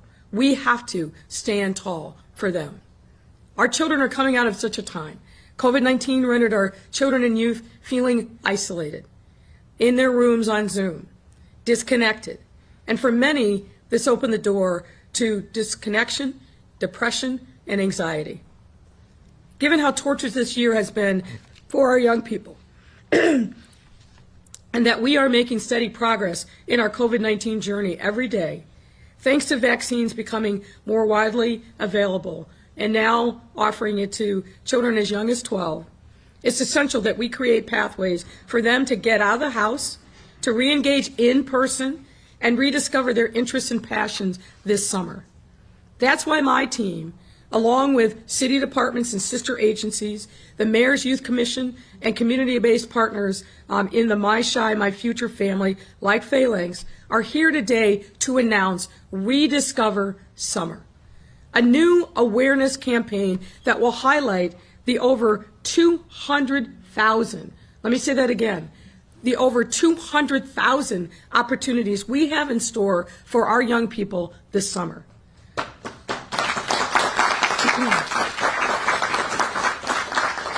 We know, as parents and mentors and others who care about young people, when young people spend their time doing things they're interested in alongside positive peers and caring adults, not only are they less likely to find themselves with limited positive choices, but they're also given a safe space to develop their talents and chase their dreams. All of our city's youth, no matter their circumstances, deserve to have access to this kind of nurturing, out-of-school environment. And this summer, we're going to make that a reality. We have more than 200,000 opportunities available for young people this summer. These opportunities fall under the umbrella of My Shy, My Future and include a host of programs offered to children, youth, and their families this summer. And I want to tell you about some of these, and you'll hear from others. But I also want to urge, if you're an adult who cares for youth, whether you're a mom, a dad, an auntie, a grandparent, whatever it is, head to myshyMyfuture.com. That's myshyMyfuture.com on your phone or device and see the programs that are wide open for young people this summer. Programs like One Summer Chicago, led by our Department of Family and Support Services, the Teen Summer Kickback Series, co-led by our Park District, the Summer Learning Challenge, led by the Chicago Public Libraries, Green Corps, a program I'm particularly excited about, and that's a program run by our Department of Transportation, the CHA's Youth Corps, which enables young people to partner in positive ways with the police department and their filmmaking program at DePaul, and 93,000 additional academic opportunities provided by CPS alone. This summer, our young people will have access to the newly redesigned Learning Lab at the Chicago Cultural Center. And the Learning Lab is an interactive studio space for all that will be hosting workshops by and for youth this summer, as well as displaying artwork by youth all summer. City colleges will be piloting a new program in partnership with One Summer, One Chicago and the Department of Aviation. Very excited about this program. This program will invite rising juniors and seniors to learn workforce skills through training, professional development, workshops, and hands-on experience with airport operations. And that's not all. Our Assets Information and Services Department, AIS, has a summer fishing program that they will provide in partnership with the Park District. All right, guys, and we're going to head into another quick 2-minute break as we continue to listen in with Mayor Lori Lightfoot out of Chicago on engaging Chicago's youth. Now, I want to take a moment to highlight One Summer, One Chicago. One Summer, One Chicago is a youth employment program that is integral part of My Shy, My Future. Last summer, we didn't shut our summer employment program down that many cities did across the country. No, instead, we kept it going. And as a result, it became the largest youth summer employment program in the entire nation, employing over 200,000 young people. And our community-based organizations also stepped up and engaged youth through virtual programming that provided in-depth insight, resources, and guidance as they pursued careers in the fields represented by the host companies participating in the program. And on top of that, we launched the first ever Chicago Youth Services Corps, CYSC, last year, a program that enabled youth to respond to COVID-19 in their own ways in service of their communities and individuals at need. Whether it be by becoming social distance ambassadors, making masks, producing podcasts, or addressing food insecurity in their communities, these young people did that and more, and they should be commended. Now, our Youth Services Corps has become a year-round job program and will continue this summer, enabling thousands of young people to continue to contribute to their communities, now with an additional focus on vaccine uptake. Now, pivoting back to One Summer Chicago, this program will run from July 5th to August 13th and will include remote and socially distanced in-person job and life skills training for young people ages 14 to 24. And it literally runs the gamut of interests, from coding, tech, healthcare, media, and so much more. Applications went online on March 26th. They're open until June 11th. So please, if you are interested in getting a job this summer, go to One Summer Chicago and apply. This summer, One Summer Chicago is offering, as I said, over 23,000 paid opportunities. Paid, emphasis on paid. So if you are a Chicagoan between the ages of 14 and 24, don't hesitate. Go to onesummerchicago.org. That's onesummerchicago.org. And to check out the other programs that I've talked about tonight or today, and you'll hear about more, go to myshinymyfuture.org. Each and every one of these opportunities we are offering will be available to all youth and accessible to youth with disabilities. Because in order to help our youth have the most enriching summer possible, we must do our part to provide any and all accommodations and dismantle barriers to participation, and we're doing just that.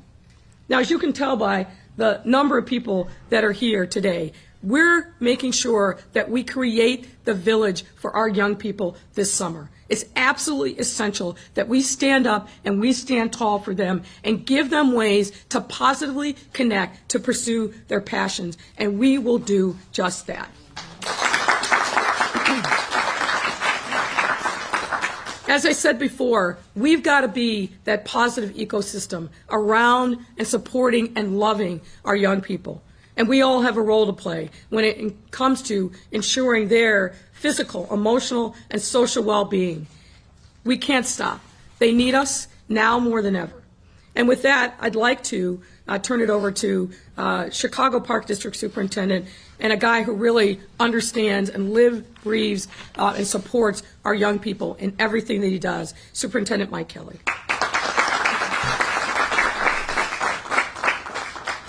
Thank you, Mayor. I'm usually fairly brief at these, but I'm going to talk for a minute today. I got a lot to say. It's an exciting time, and I grabbed the worst mask today, so I'm going to take advantage of breathing for a minute here. I can barely breathe through this thing. So thank you, Mayor, and thank all of our colleagues. We're all in this together. There's a lot of folks in this. We're all sharing. These are all our kids, and let's face it, you don't make change in this city if you don't all roll up your sleeves and jump in together to make a difference in these kids' lives. From the Park District standpoint, we really do believe the youth are the cornerstone of our mission. It's early childhood all the way through our teen clubs, to our camps. We have an endless amount of opportunities for young people to discover, engage, and grow through recreation.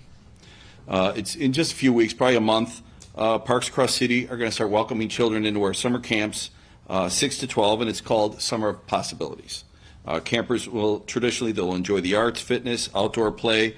They're going to have a focus this year on civic engagement, environmental awareness, inclusion, and reflection. But that's not all. We're also going to offer specialized camps for teens, ages 13 to 15. We're going to launch 10 teen lounges. So these are within our field houses, and these teen lounges, they're going to offer Wi-Fi, video games, computers, other activities, and probably what they want most of all, no adults really in their face. All right, guys, just a heads up. We are going to be putting you in a double box. We do have our chopper back up in the air there in that left-hand box, giving us a look at the fire in California that, again, does seem to be an arson investigation. Now, last update we had gotten from authorities was they do have their person of interest in custody. They are currently being treated, though, for smoke inhalation in the hospital. So we're going to watch this in a double box while we continue to listen into some of Chicago's ways they're trying to engage youth here this summer. And we will announce those locations very soon. Back to summer day camp. Registration is right now. We have roughly 3,200 spaces still available. And we have about 17,000 spaces available for our non-summer day camp programs for kids. So please, parents out there, caregivers, there are still opportunities to sign your kids up to register. The mayor threw a lot of different sites, but if you can't find us, just go to chicagoparkdistrict.com. You can find your way through all our camps and our summer programs.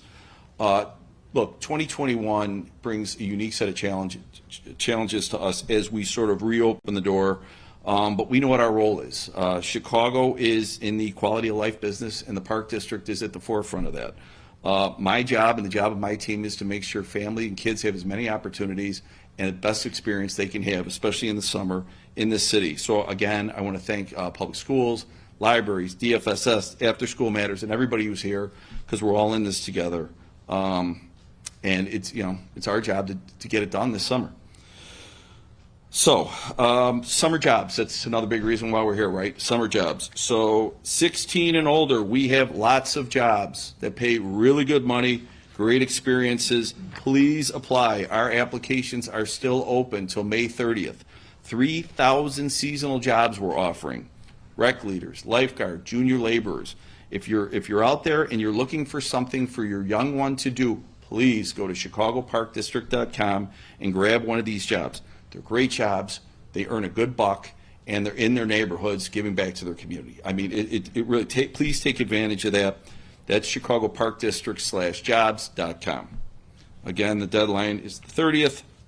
I do want to say on the job, by the way, I want to thank the mayor, I want to thank the local electeds, and I want to thank our congressional delegation. There's a lot of discussion about youth jobs at the federal level, and certainly from the urban park side of this thing, not only in Chicago but across the country.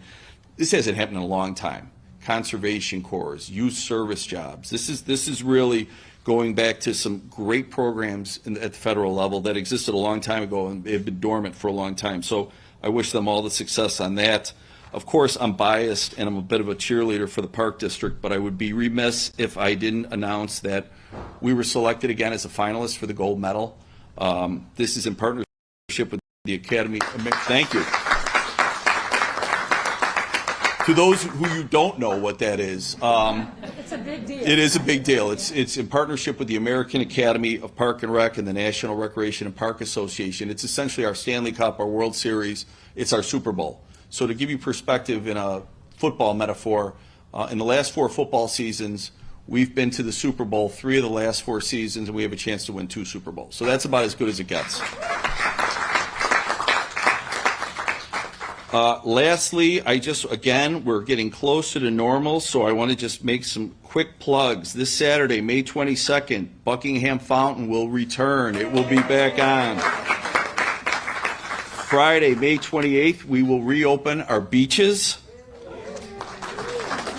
We are going to have an incredible night out in the park season. Concerts are starting to come back online. Our festivals are coming back online. And again, jobs, and opportunities. I hope to see all the youth, all the families in our parks this summer, whether you're at the day camp or you're at a day at the beach or you're on the job. Please go to our website, check us out. We have a lot to offer you this summer. And that's it. And now it is my pleasure to introduce Commissioner Chris Brown of the Chicago Public Libraries.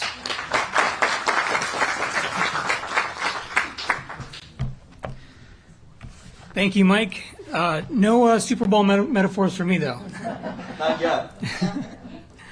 I'm so thrilled to be here today to announce the exciting happenings at our local Chicago Public Libraries this summer. Starting today, in support of Open Chicago, our libraries will be resuming their pre-COVID branch hours, opening more time for busy Chicago families to find that next book, that next movie, that bedtime story, and spend time in our early literacy spaces, more time with critical Wi-Fi and technology access. For our young people, this means your beloved new media spaces will be open with safe capacities, limits, and giving them a chance to explore their interests and passions. And to support Chicago's youth, the library will be employing over 200 interns, even more than our pre-COVID numbers. 50 paid interns will be serving as My Shy, My Future ambassadors, helping their peers navigate and locate summer opportunities. Additionally, our library branch staff will be trained as My Shy, My Future navigators and on hand to help families rediscover summer in Chicago. This year, our summer learning challenge for all ages is focused on art and art making. And for the first time in our summer learning guide, participants will be receiving a free pass to the Art Institute of Chicago. And additionally, you're going to be able to come to your local branch to receive a free copy of the children's book, Parker Looks Up. This book tells the story of a young child themselves going to visit the Obama portraits, which are now on view at the Art Institute. And we want to thank the Art Institute and the Obama Foundation for making this possible. Kids and families will, of course, need lots of energy for all this learning, so we're excited to announce our continued partnership with Greater Chicago Food Depository, offering free summer meals to our libraries. I'd like to thank Mayor Lightfoot for leading during such unprecedented times and for this day of hope and optimism, and for being a champion for all Chicagoans having the opportunity to read, learn, and discover. I'd also like to thank Chicago Public Library Foundation and their president, Brenda Langstrat.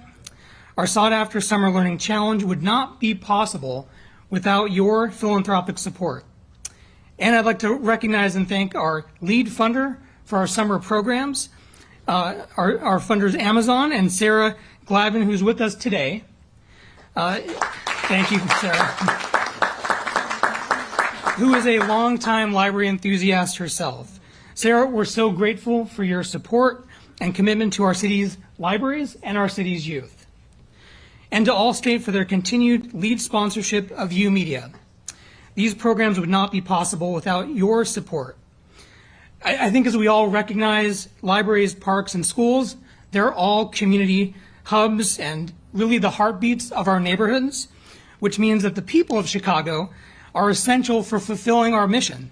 So we're looking forward to seeing all of you at our libraries this summer. And with that, I'd like to welcome Dr. Janice Jackson to say a few words.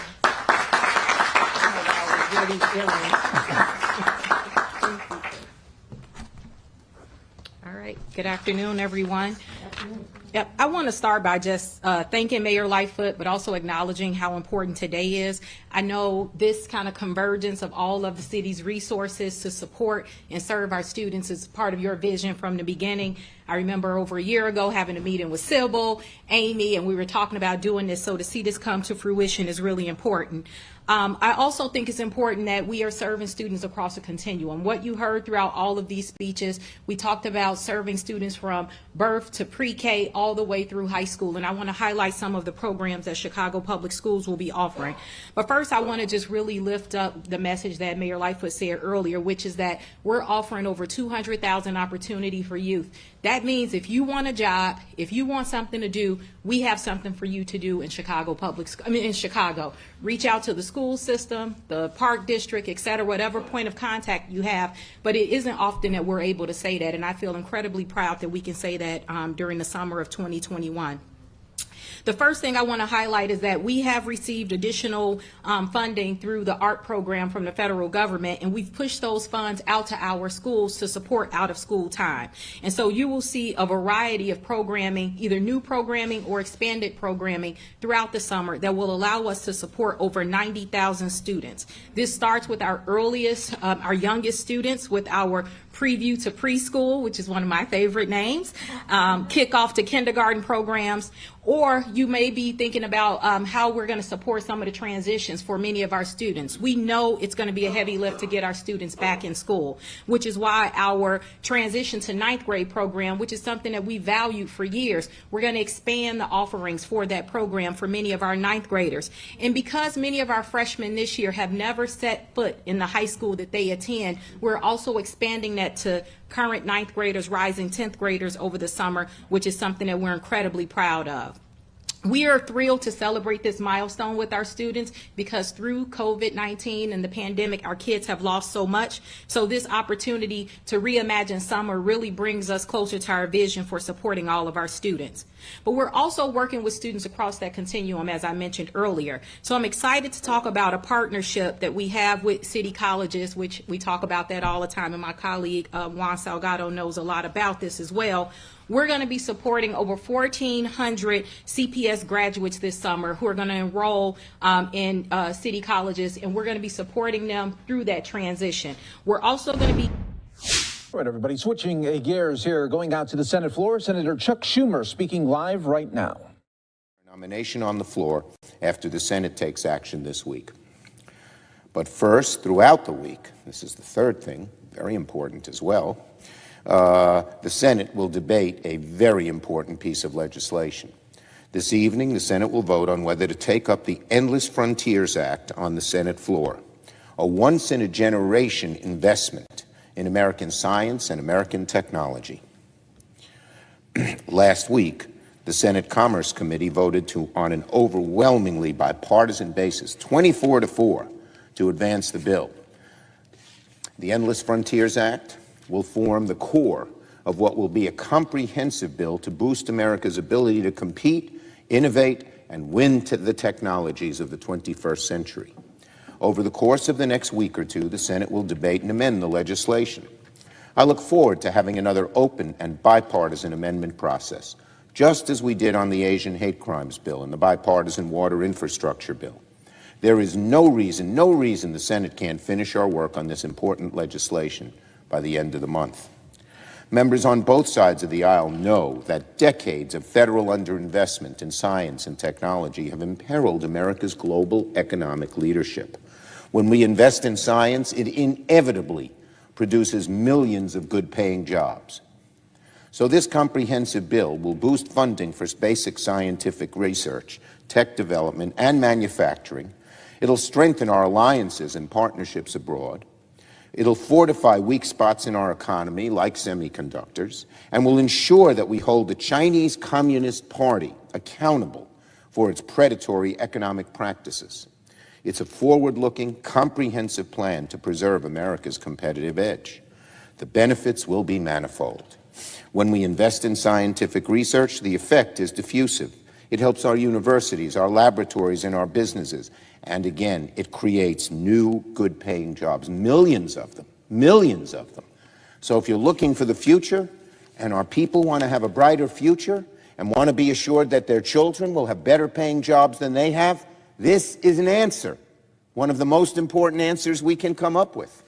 An American workforce will help bring American inventions to the global market, and the way we have been number one in the economy for the last century will continue on into this one. So I'm excited about this legislation. And holding the Chinese Communist Party accountable for its years of rapacious economic policies and theft of American ingenuity will help create a level playing field that American workers have lacked for decades. Investing in scientific research also hardens our national security.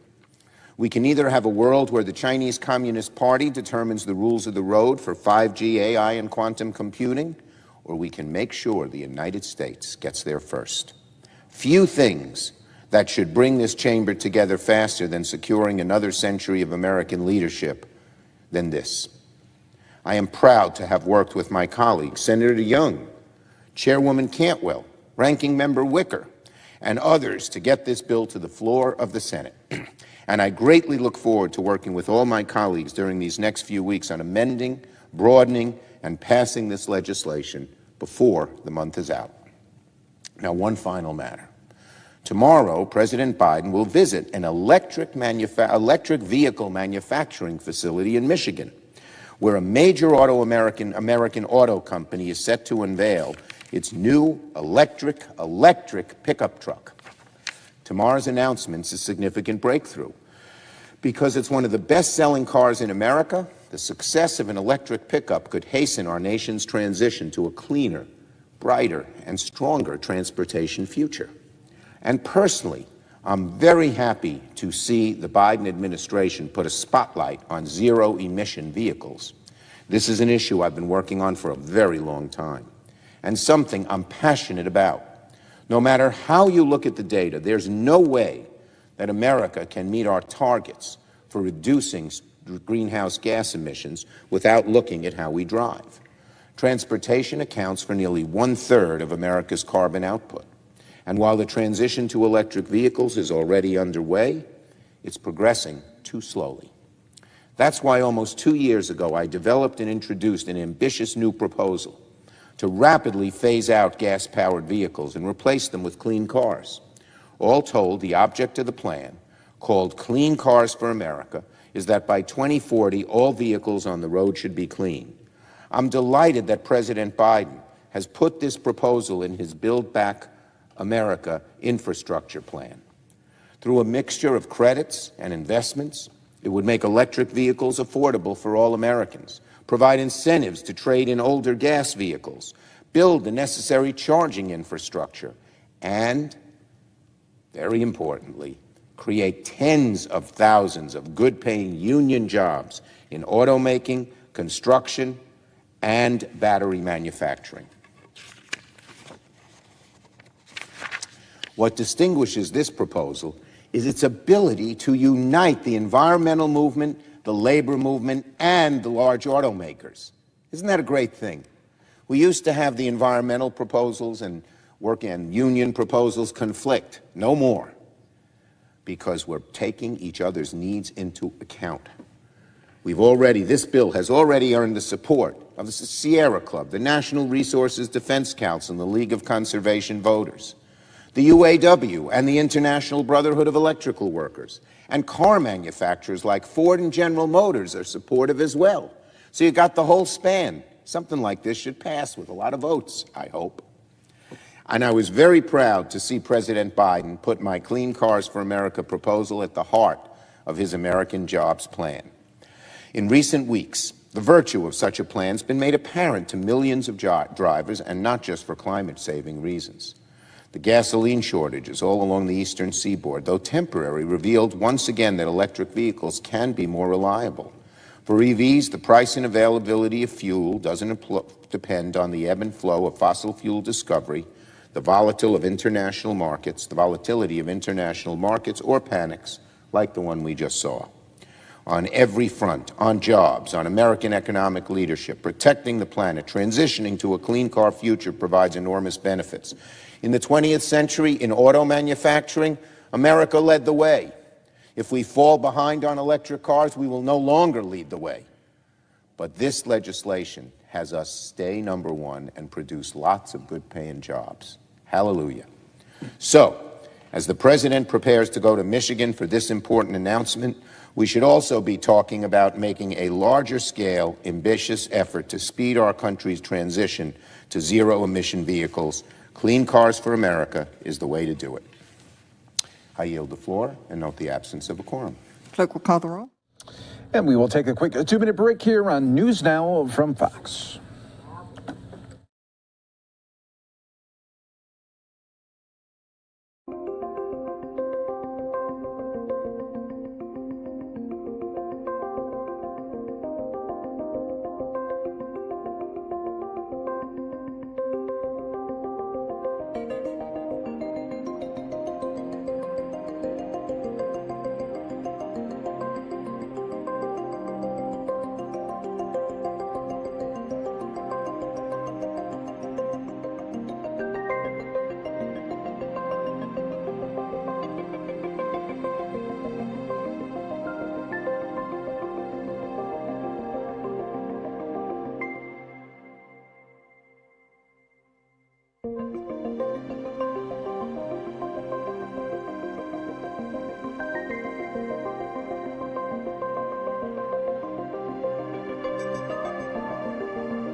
And live look right now at the Senate floor here. We just heard from Senator Chuck Schumer. Expecting to hear from Senator Mitch McConnell here in just moments. As soon as that happens, we'll go back to that right here on News Now from Fox. But I do want to take you now out to Ohio here, getting an update from the governor there, talking about reopening plans and then a lessening. Oh, there we go. We'll go to the governor of Ohio in just a moment.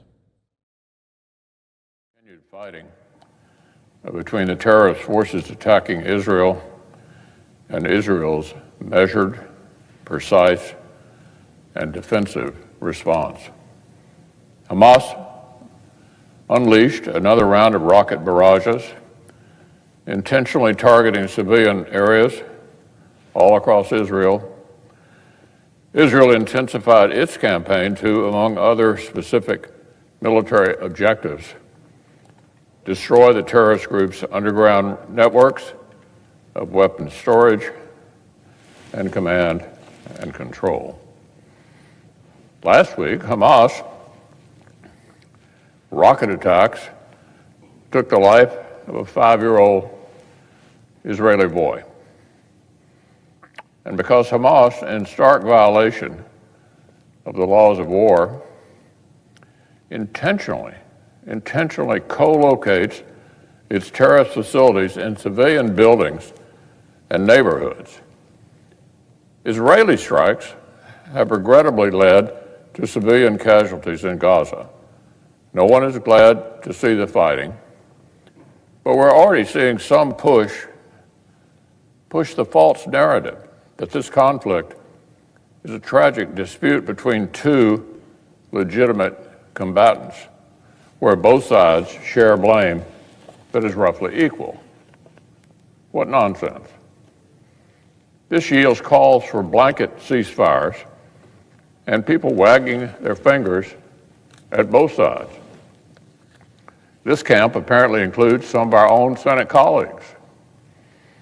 To say that both sides need to de-escalate downplays the responsibility the terrorists have for initiating the conflict in the first place, and suggests Israelis are not entitled to defend themselves against ongoing rocket barrages.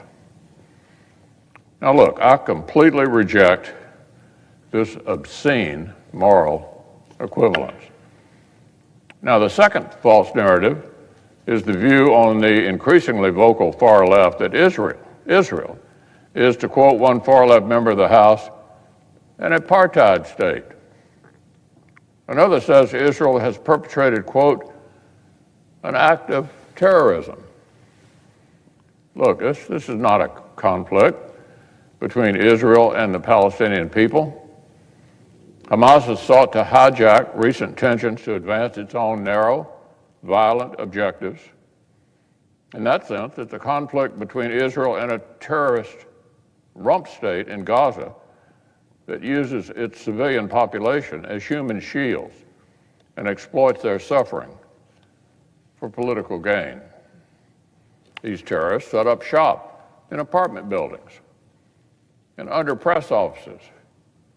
They direct rocket attacks from the cover of schools and markets. In the past, when their operatives have been killed, they've passed them off to the international community as civilian victims of Israel. Look, few countries in history spend as much effort to avoid civilian casualties during war as Israel and the United States. We hold our militaries to the highest standard.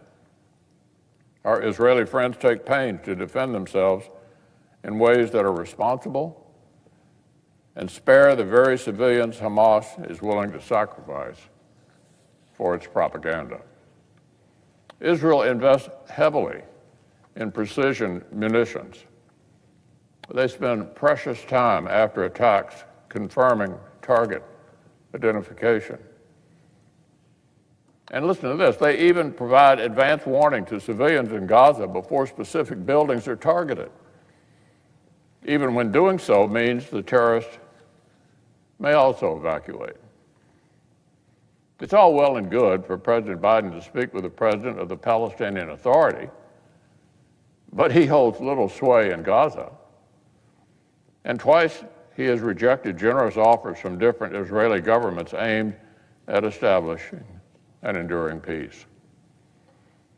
But if the so-called international community wants to actually make a difference, to really make a difference, they can impose real costs on those who fund the terror weapons of Hamas and Palestinian Islamic Jihad. We know where the return address is. It's over in Tehran. I've been proud to stand with Israel for years, and I'm proud to stand with Israel today. The United States needs to stand foursquare behind our ally. And President Biden must remain strong against the growing voices within his own party that create false equivalence between terrorist aggressors and a responsible state defending itself. Israel deserves an opportunity to restore deterrence and to impose costs on terrorists the international community has been unwilling or unable to impose. There's a saying that's been around quite a while. If Hamas laid down its weapons tomorrow, there would be no more fighting. If Israel laid down their weapons, there'd be no more Israel. So let's leave no doubt where America stands. On an entirely different matter, when the 117th Congress and President Biden was sworn in back in January, our nation had already turned the corner in our battle with the coronavirus. New cases and deaths had already peaked and actually started to plummet. The vaccines made available in record time, thanks to Operation Warp Speed, had already started to roll out nationwide at a rate which the Biden administration inherited and sustained until April. And the 5 bipartisan COVID packages that Congress passed in 2020 had the American economy packed with dry powder and primed for an epic comeback. Economists across the spectrum agreed. One of President Obama's CEA chairmen said, "We have no historic parallel with anything like this level of excess saving." Larry Summers, another top Obama advisor and President Clinton's Treasury Secretary before that, said the bipartisan December package was already enough to elevate a measure of household income to abnormally high levels unheard of during an economic downturn.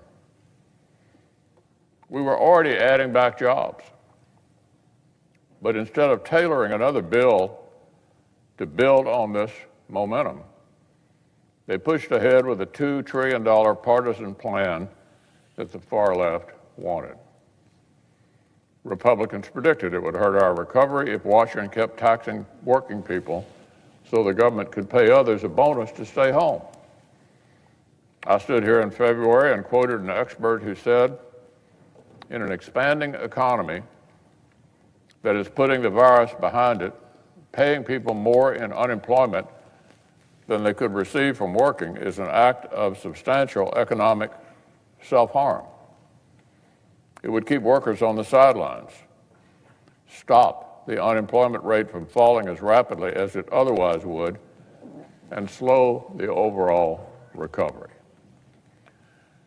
Well, we all knew what would happen, but Democrats insisted on continuing to pay people more not to work. In April, as the president's policies took effect, we only added 266,000 jobs. That's nearly 800,000 under estimates. Just as job openings soared to more than 8 million, the biggest number ever recorded. We're literally taxing the American workers who are back on the job for the sake of slowing down our economic recovery. Instead of an agenda to reopen America, Democrats muscle through policies that would actually prolong parts of this crisis. And of course, that's what happened. A record number of small businesses say they have open jobs they cannot fill. Governors across America are having to take matters into their own hands and turn off these extra generous benefits. In states like Arizona, Georgia, Montana, Ohio, and West Virginia, we have governors having to clean up this mess, which at least one of their own senators actually voted for. The policies that we needed in March of 2020 are not the policies we need in May of 2021. That has been obvious to Republicans, to economists, and to the American people. The sooner that my Democratic friends here in Washington can catch up, the better.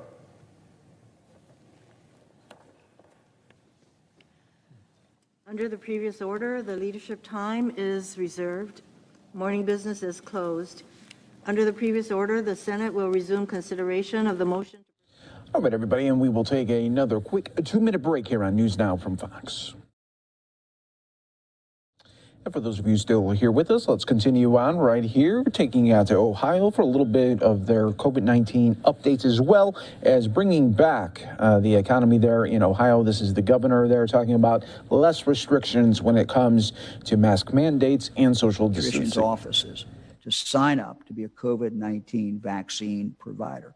Vaccine manufacturers and health authorities have relaxed some of the guidelines from the initial approvals, making it easier to store the vaccine in the office. As many of us will recall, originally Pfizer needed ultra cold storage. Now it does not. Pediatricians and other potential vaccine providers can find more information at odh.ohio.gov. That's odh.ohio.gov. Also would again say children's hospitals are another place where you can get the vaccine. Today, we're reporting 729 new cases. We're happy to see the number that low. We are continuing to closely monitor our 2-week number of cases per 100,000. Today, that number, as of today, has dropped to 106.9. That is 106.9. That is a drop of 13 points since last Thursday. So we've been running 2 to 3 point drop. We've been dropping 15 to 20 points every week since mid-April, which means that we are on track to hit our goal of 50 cases per 100,000. We would think during the coming month if this continues. So we don't know if it'll continue, but we certainly like what we're seeing in the numbers and numbers coming down. And of course, that is caused by more and more Ohioans getting vaccinated and more Ohioans then over the next few weeks after that first shot, getting that immunity.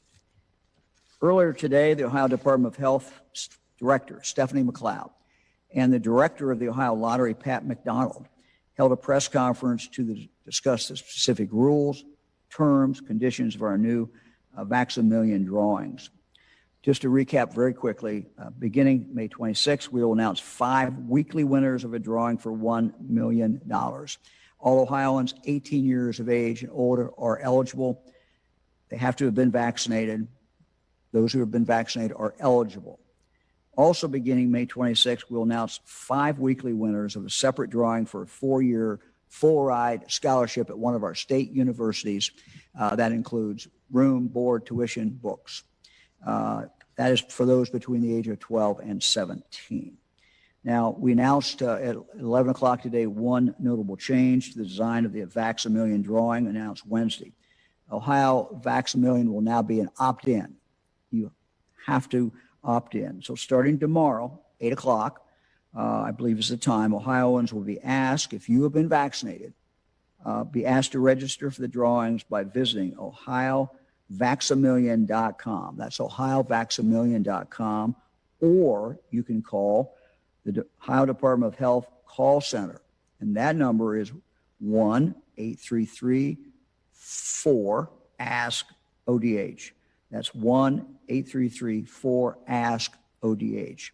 Registration will take place. So again, two things that you need to do. One is get vaccinated.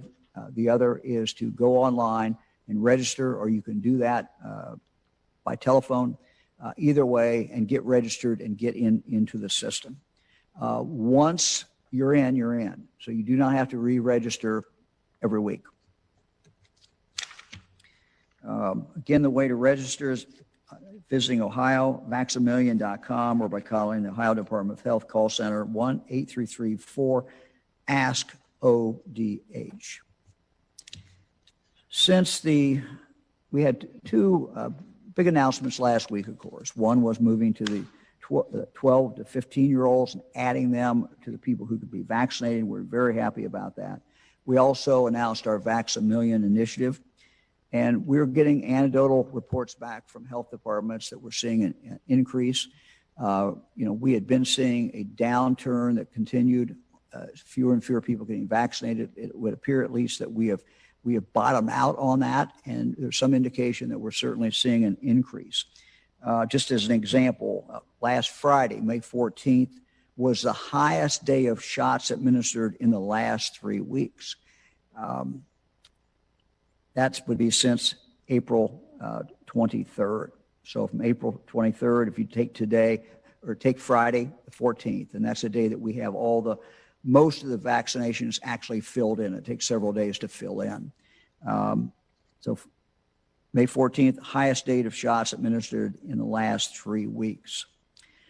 During the 3-week time period I just outlined, Ohioans aged 30 to 74 were experiencing a 24% decrease week over week for those prior to Friday. So we were going down.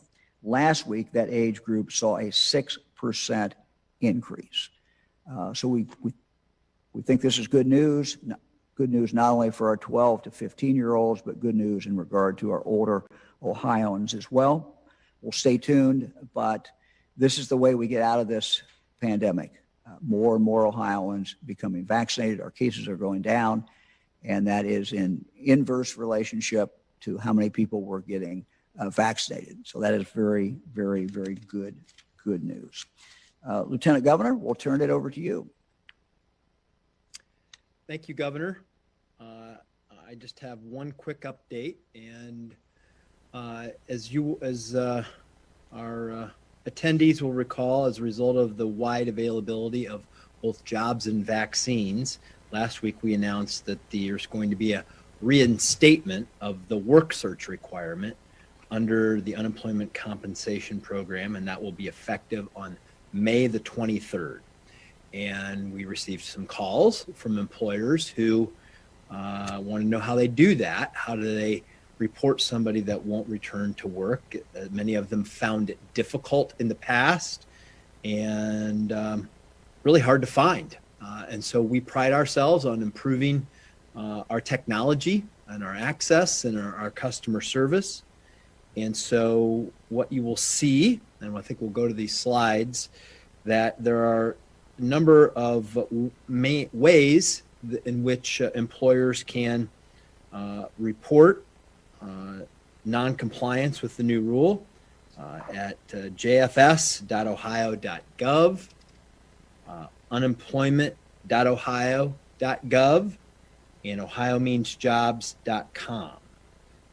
When you click any of these, you'll be directed to the eligibility notice refusal to work form. This is compliant with Ohio law, under Ohio law,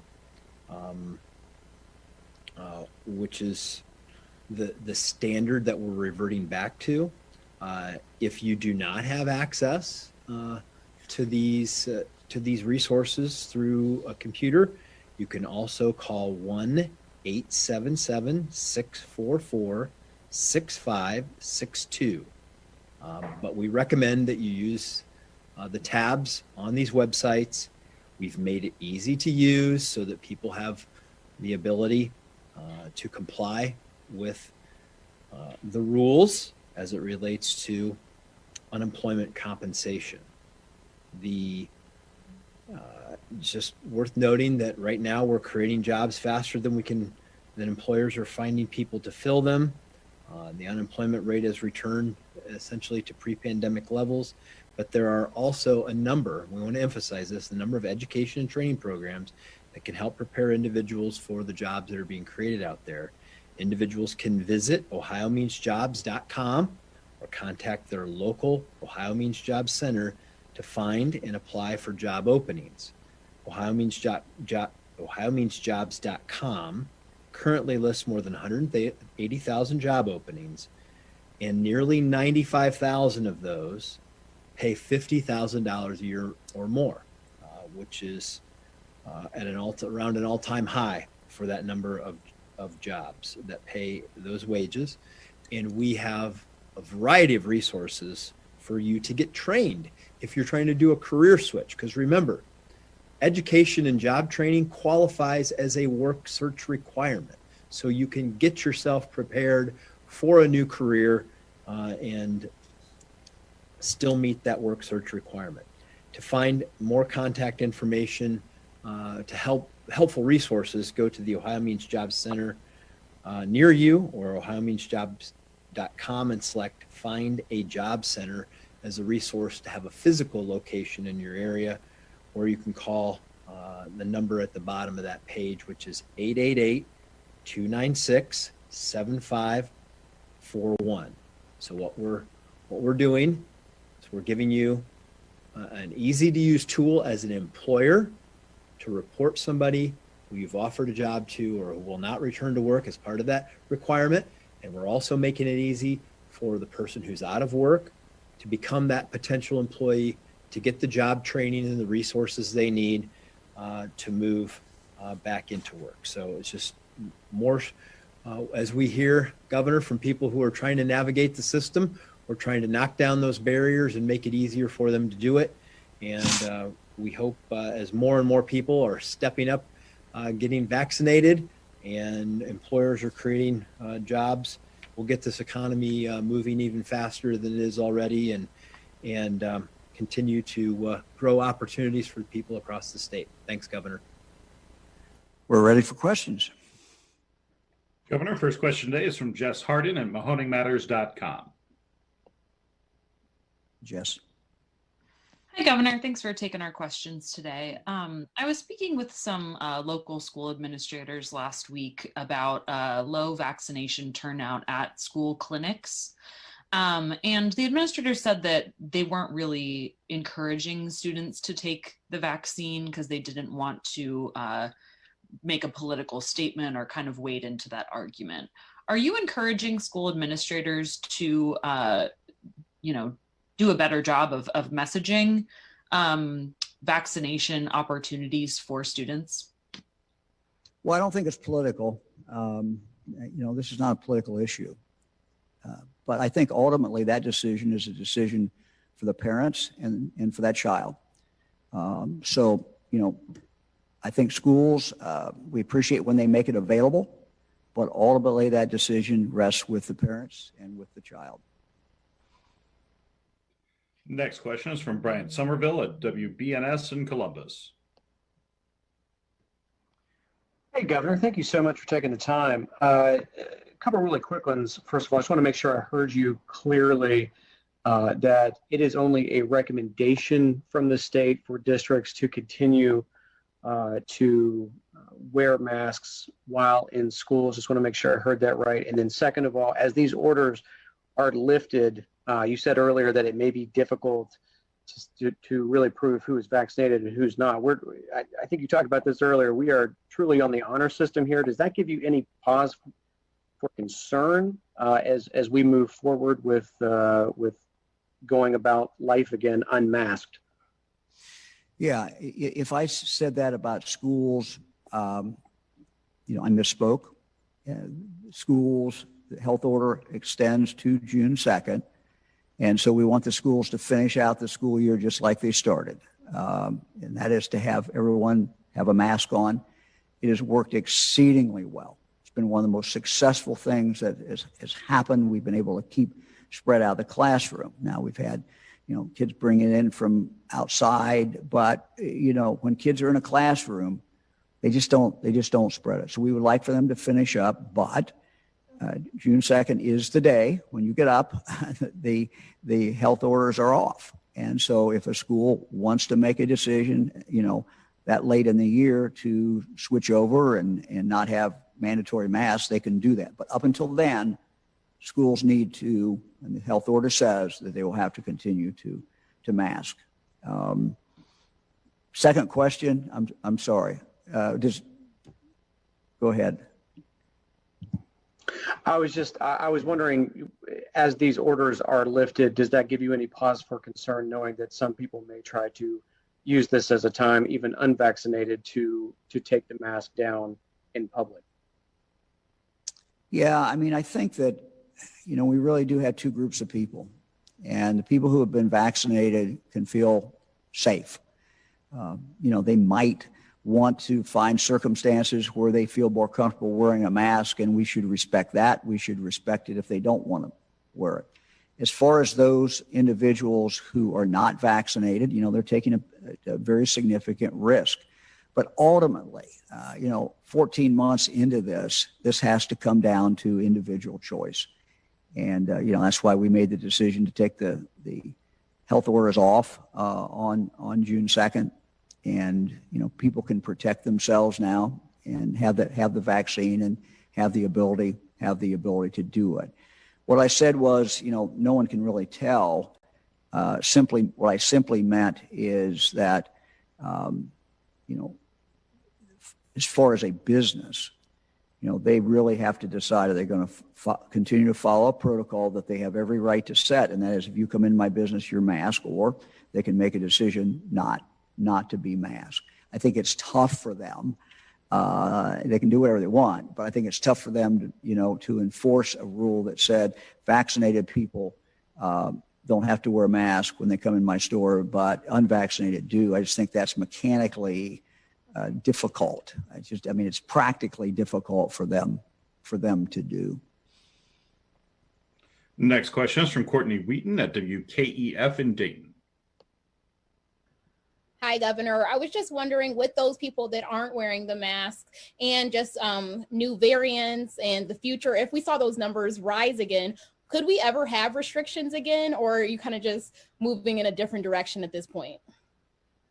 Well, that would be something that we would have a discussion with the General Assembly about. As you know, they passed a bill in regard to health orders. So if you look to the future, that would be pursuant to the law as written in that bill, which takes place and comes into effect, I think, June 23rd. So I think that, what we hope and what we see is that the vaccines are just amazingly work well, and they just are very, very effective. And that if you've been vaccinated and that time has elapsed, that 2 weeks after your last shot has elapsed, 2 weeks or so, you are very, very safe as you go about. And I think people should have confidence in that. What will happen with the variant? I described it from this podium, a few weeks ago as a race. And it's a race between the new variant and how many people can get vaccinated. Now, we are starting to win that race because we're seeing cases go down, and they're going down because of the number of us that are getting vaccinated. But, we just need all of us to continue to encourage everyone to get vaccinated, because that is how we make sure that we don't have to address those tough issues again. If a variant rears its ugly head up, and then we have to make very, very tough, difficult decisions, no one wants to see us go back.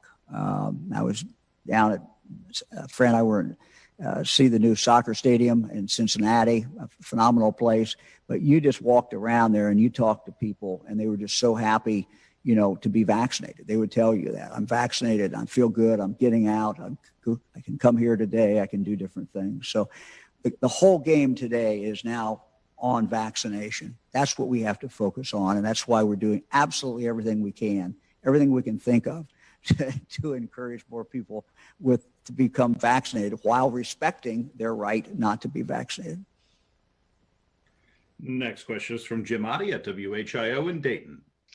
Hey, Jim. Governor, on behalf of the schools in the Miami Valley, I wanted to ask and get some clarity here. If they have a program that extends well past June 2nd, is this like a light switch? In terms of your health order, is it like a light switch? And June 1st, they are going to be required to wear a mask in their classroom. If they have summer school or extended learning starting the morning of June 2nd, that school district could, in fact, elect to have the mask off. Is that correct? And what would you tell them? Do you have a lingering recommendation for them beyond the health order? Well, Jim, on June 2nd, schools, if they're still in session, will have the option not to require masks. My recommendation would be that they continue that policy of masking until school is out. It has worked exceedingly well. We've seen, precious little spread in the classroom, and the reason is because kids have done a great job. The administrators, the teachers, everyone has done a great job. So look, I would recommend they finish out this school year with masks on, and I think that's the right thing to do. But if that's a decision that the school will make, and so that school can make a different decision if they want beginning on June 2nd. They will have the ability to say, you don't have to wear a mask anymore, or they'll have the ability to say, we're going to just continue on the policy throughout the remainder of this school year wearing masks. Next question is from Danny Eldridge at Hannah News Service. Hello, Governor. Danny. My question, are schools and universities and businesses able to require the vaccine for employees or for students? Or does the FDA need to fully authorize it first? Can you just talk about that a little bit and how that process could work here in the coming months? Yeah, I'm not their lawyer, and I'm not trying to be cute here, but they need to talk to their lawyer about that. My understanding is that they have the right to do that. You're seeing some of the national chains, for example, that are requiring anybody that works there and anybody that comes into their retail establishment to wear masks. It is my understanding that they have the legal right to do that. Next question is from Jim Province of the Toledo Blade. Hey, Jim. Governor. You walked in today wearing a mask. Is there anything that you have changed in your personal practices involving face masks and social distancing since you changed the orders for the vaccinated? And is there any chance that we're going to be returning to in-person press conferences before too long? Yeah, I think we will be returning to in-person press conferences at some point. There is one advantage of this, doing it the way we're doing it now, and that is that we have people who are all over the state who have the ability to get on there. But I see no reason that we will not go to in-person press conferences. As you know, we've done some version of that as we've traveled. We were at the Cintas Center. We did that. We were at the Wolstein Center in Cleveland. We had press there. Today in Middletown, the press conference that John and I did, which was actually bill signing, we had press there as well. So sure, there's certainly at some point we'll go back to in person. But I think having people's ability to call in is also probably helpful as well. As far as what I do or Fran I do, I don't know that we've changed dramatically. This is kind of a transition period of time, I think, for people as they try to figure out, okay, how do I want to do things? When we were yesterday, for example, when we were around children who had not been vaccinated, they had masks on. Some parents asked me to have a picture taken with them, and I kept my mask on. They had their mask on, so I kept my mask on. I just think you have to take it case by case. I feel very confident in having the vaccine. Fran feels confident in having the vaccine. We have been, once we got vaccinated, we've been able to, hold our grandchildren, six-month-old babies down the road from us. And so, yeah, we have changed in what we do. But going in and out, for example, the stadium yesterday, I wore a mask going in, I wore a mask going out. And, for part of the time, watching the match, I, had a mask on. Part of the time I didn't. Next question is from Jackie Borchard at the Cincinnati Enquirer. Good afternoon, Governor. I want to ask a question about the incidence rate, the 50 new cases per 100,000 residents. You and Dr. Vanderhoff have put a lot of stock into that metric as a really strong guide for lifting the health orders. So I'm wondering, why did you stop using it to determine when we would lift the orders? And was it not the right metric? Well, I think it's a good metric. And the interesting thing is, Jackie, I can't predict the future, but I can do the math. And if we stay at, three going down 3 points a day, we're going to hit that number about the time that the orders come off on June 2nd. Now, I don't know if that's going to happen or not, but we're on track. We're on track to do that. I have always felt, when we talked about should you have case metric or should you have number of vaccination metric, I've always felt that they were directly related to each other. And we felt confident, Dr. Vanderhoff felt confident that 50 was a good number. And we checked with some other epidemiologists, and they agreed as well. But we always felt that if we hit the 50, it also meant that our vaccinations were going to continue to have gone up. So no, I don't think those are wrong. We made a decision, frankly, to give a date certain to the people of Ohio, because after 14 months, it's time to transfer that responsibility over to individuals and let them make their own decisions. We now have as much vaccine, as we need. Anybody can get the vaccine that wants it, unless they've got some medical reason they can't get it. So the vast majority of Ohioans can get it. It's a free choice. They make that decision. We set the date further enough in advance to give people warning. Hey, these are going to come off on June 2nd, and you'll have the opportunity between now and then. If you've not been vaccinated, go out. You still have the opportunity to get vaccinated. So that's how we did it. I don't know whether Dr. Vanderhoff is on here or not. We can go to Dr. Vanderhoff and see if he has anything to add to that, because he worked on that 50 number. Thank you, Governor. You summarized it, I think, incredibly well. As we were looking at what would be a threshold, a number that would indicate that not only were we beating the virus, but we were doing so in a sustained way that would avoid a rebound, that would avoid a situation where there was a high likelihood of seeing things go in the wrong direction. And particularly challenging, of course, is the impact of the variants and the fact that they changed the game in terms of infectiousness. But 50 really seemed to be that number. And as the governor said, it's really rather remarkable. We are tracking to be right on target, to be very close, to be certainly in the neighborhood of 50. Around the time that it just feels like the most appropriate thing to do to transition to our reliance and our focus on these wonderful vaccines. Next question is from Andy Chow at Ohio Public Radio and Television. Governor, I was wondering, from what I can tell, this new health order when it comes to following CDC guidance on people who are vaccinated en masse, it seems like this might be one of the first health orders to sort of make the difference between people who are vaccinated compared to people who are not vaccinated. How will the state order sort of handle enforcing how the mask order can be enforced when you don't really know who is and is not vaccinated when they go in somewhere? That's a good question. And Andy, we were faced with the reality that we don't want to be confusing to the people of the state. So when the CDC came up with what they said, there was a lot of confusion out there. So Andy, what we've tried to do is conform our orders, and understanding that our orders are only going to be in effect until the end of June 1, June 2 beginning, no orders.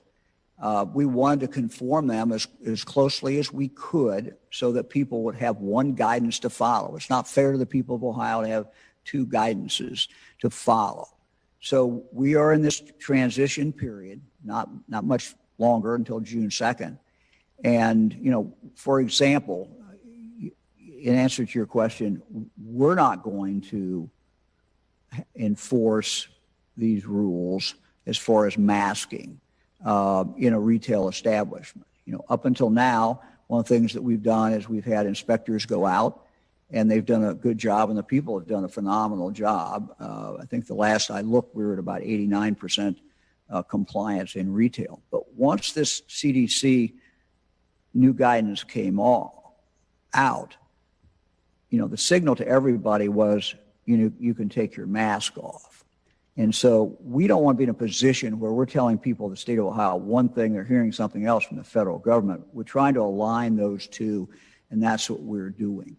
Now, I just will take this opportunity to add, I think, one of the challenges of their order or their clarification when the CDC came out is I think some people are interpreting it, hey, there's no medical reason, no health reason for me to wear a mask. I'm unvaccinated and there's no medical reason. That is just the opposite of what the CDC is actually saying. So if you drill down at the science behind what they are saying, we have all indication that they're spot on, that they are making a very distinction between the vaccinated and the unvaccinated about what's safe for one and what is safe for the other. But we were just trying to clarify this. And just a quick follow-up. Are you saying that the BWC is not doing that mask compliance investigation anymore? Okay. That's correct. Between now and the end of the health orders on the night of June 1, we see no reason to have this group out because it's going to be impossible. It's going to be impossible for them to determine who's vaccinated and who is not vaccinated. And that's the problem that businesses face. Now, businesses, though, can make a decision. Without any health order, they can make a decision to require everybody to be masked. And some have done that. And you'll see other ones. Walmart, for example, made the decision, no, we're not going to, you don't have to be masked anymore. So you're going to see businesses make those decisions.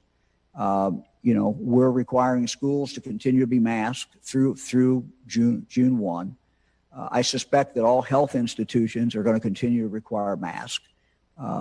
So that's kind of the way this thing is playing out. But again, fundamental difference. What the CDC says, while their guidance has caused some confusion, the underlying medical advice that they're giving makes eminent sense from everything that we can read and see, and that is there's a fundamental difference between your safety level if you're unvaccinated and your safety level if you're vaccinated. If you're vaccinated, you're safe. If you're unvaccinated, you're generally not safe unless you're certainly wearing a mask and being very careful. Next question from Ryan Hancock at cleveland.com. Governor, I'm asking about the canceling the pandemic unemployment benefits. Do you have any data showing that people are choosing to stay home because they can earn more on unemployment versus working? Do you know how many Ohioans can't work because as soon as their child shows the slightest sign of illness, they get sent home from work or daycare? Also, what about this larger argument that jobs have substandard pay despite these increases we've seen in worker productivity and corporate profits? Okay, I'm sorry, Laura, I completely missed your last question. I just couldn't understand that. I'm sorry. What about this argument that we're seeing that jobs are paying substandard? We've seen increases in worker productivity. We've seen increases in corporate profits. Real wages, especially on the lower end, haven't increased. And so maybe that's why that's why they're staying home to get their unemployment. Laura, we've been in this pandemic, for 14 months. Our unemployment now is down to what it was before we started the pandemic. We are moving forward as a state. We still have unemployment. We're still paying unemployment. We're just not paying just in another 30 or so days, we're still paying it now, but another 30 or so days, we will no longer pay the extra federal that is coming into the state, but we'll continue to pay unemployment. And the thing I would emphasize is if you look at how we do unemployment, you know, we are very focused on getting that person back to work and giving them the skill sets, giving them whatever they need so that they have the ability to do that. You know, that is really the most important thing. But it's time to get back to where we were before. And we hear it as far as data. No, I don't have any empirical study that has been done on it. But if you look around the state of Ohio, you know, you're going to see a lot of businesses that only have drive-throughs now. You try to go in the door and you can't get in there, and then you talk to the manager and you say, what's going on? I can't staff it. So these are all business decisions that are being made. And it's one thing if that's taking place in a normal market, but when you have the federal government and the state government, by passing the money on, distorting the market, it's not the best way that we're going to move forward as a state. Lieutenant Governor? Yeah, thanks, Governor. Laura, to this point, you know, we have been talking about for the past 14 months, literally from the beginning of the pandemic, about all of the resources we have available to help people get trained for the jobs that are out there that are high-paying jobs. This administration has made job training for everyone, whether you're in high school, whether you're in the workplace, whether you're out of work, a priority. From the programs that we created called, you know, Tech Cred and the IMAP program, those are available for anyone in Ohio to earn an industry credential, and essentially we'll pay for it, courtesy of the taxpayers of the state of Ohio. Working with Jobs Ohio, there's a great program in Cleveland called Cleveland to Work. It's affiliated with Ohio to Work, where we are helping people overcome the issues of transitioning from the jobs that maybe existed pre-pandemic to the jobs that exist now. That's working very well at helping people overcome not just the job training issues, but things like childcare, transportation, and the like. But all this is reverting back to the traditional rules under which unemployment operated. It's perfectly appropriate, given that the unemployment rate is essentially back to where it was pre-pandemic. Emphasizing again, nearly 95,000 jobs that pay over $50,000 a year alone are available at ohiomeansjobs.com. We are seeing wage rates increase even at the low end of the economic scale. And so we're working very hard to build that partnership between removing the disincentives to work, getting incentives to work,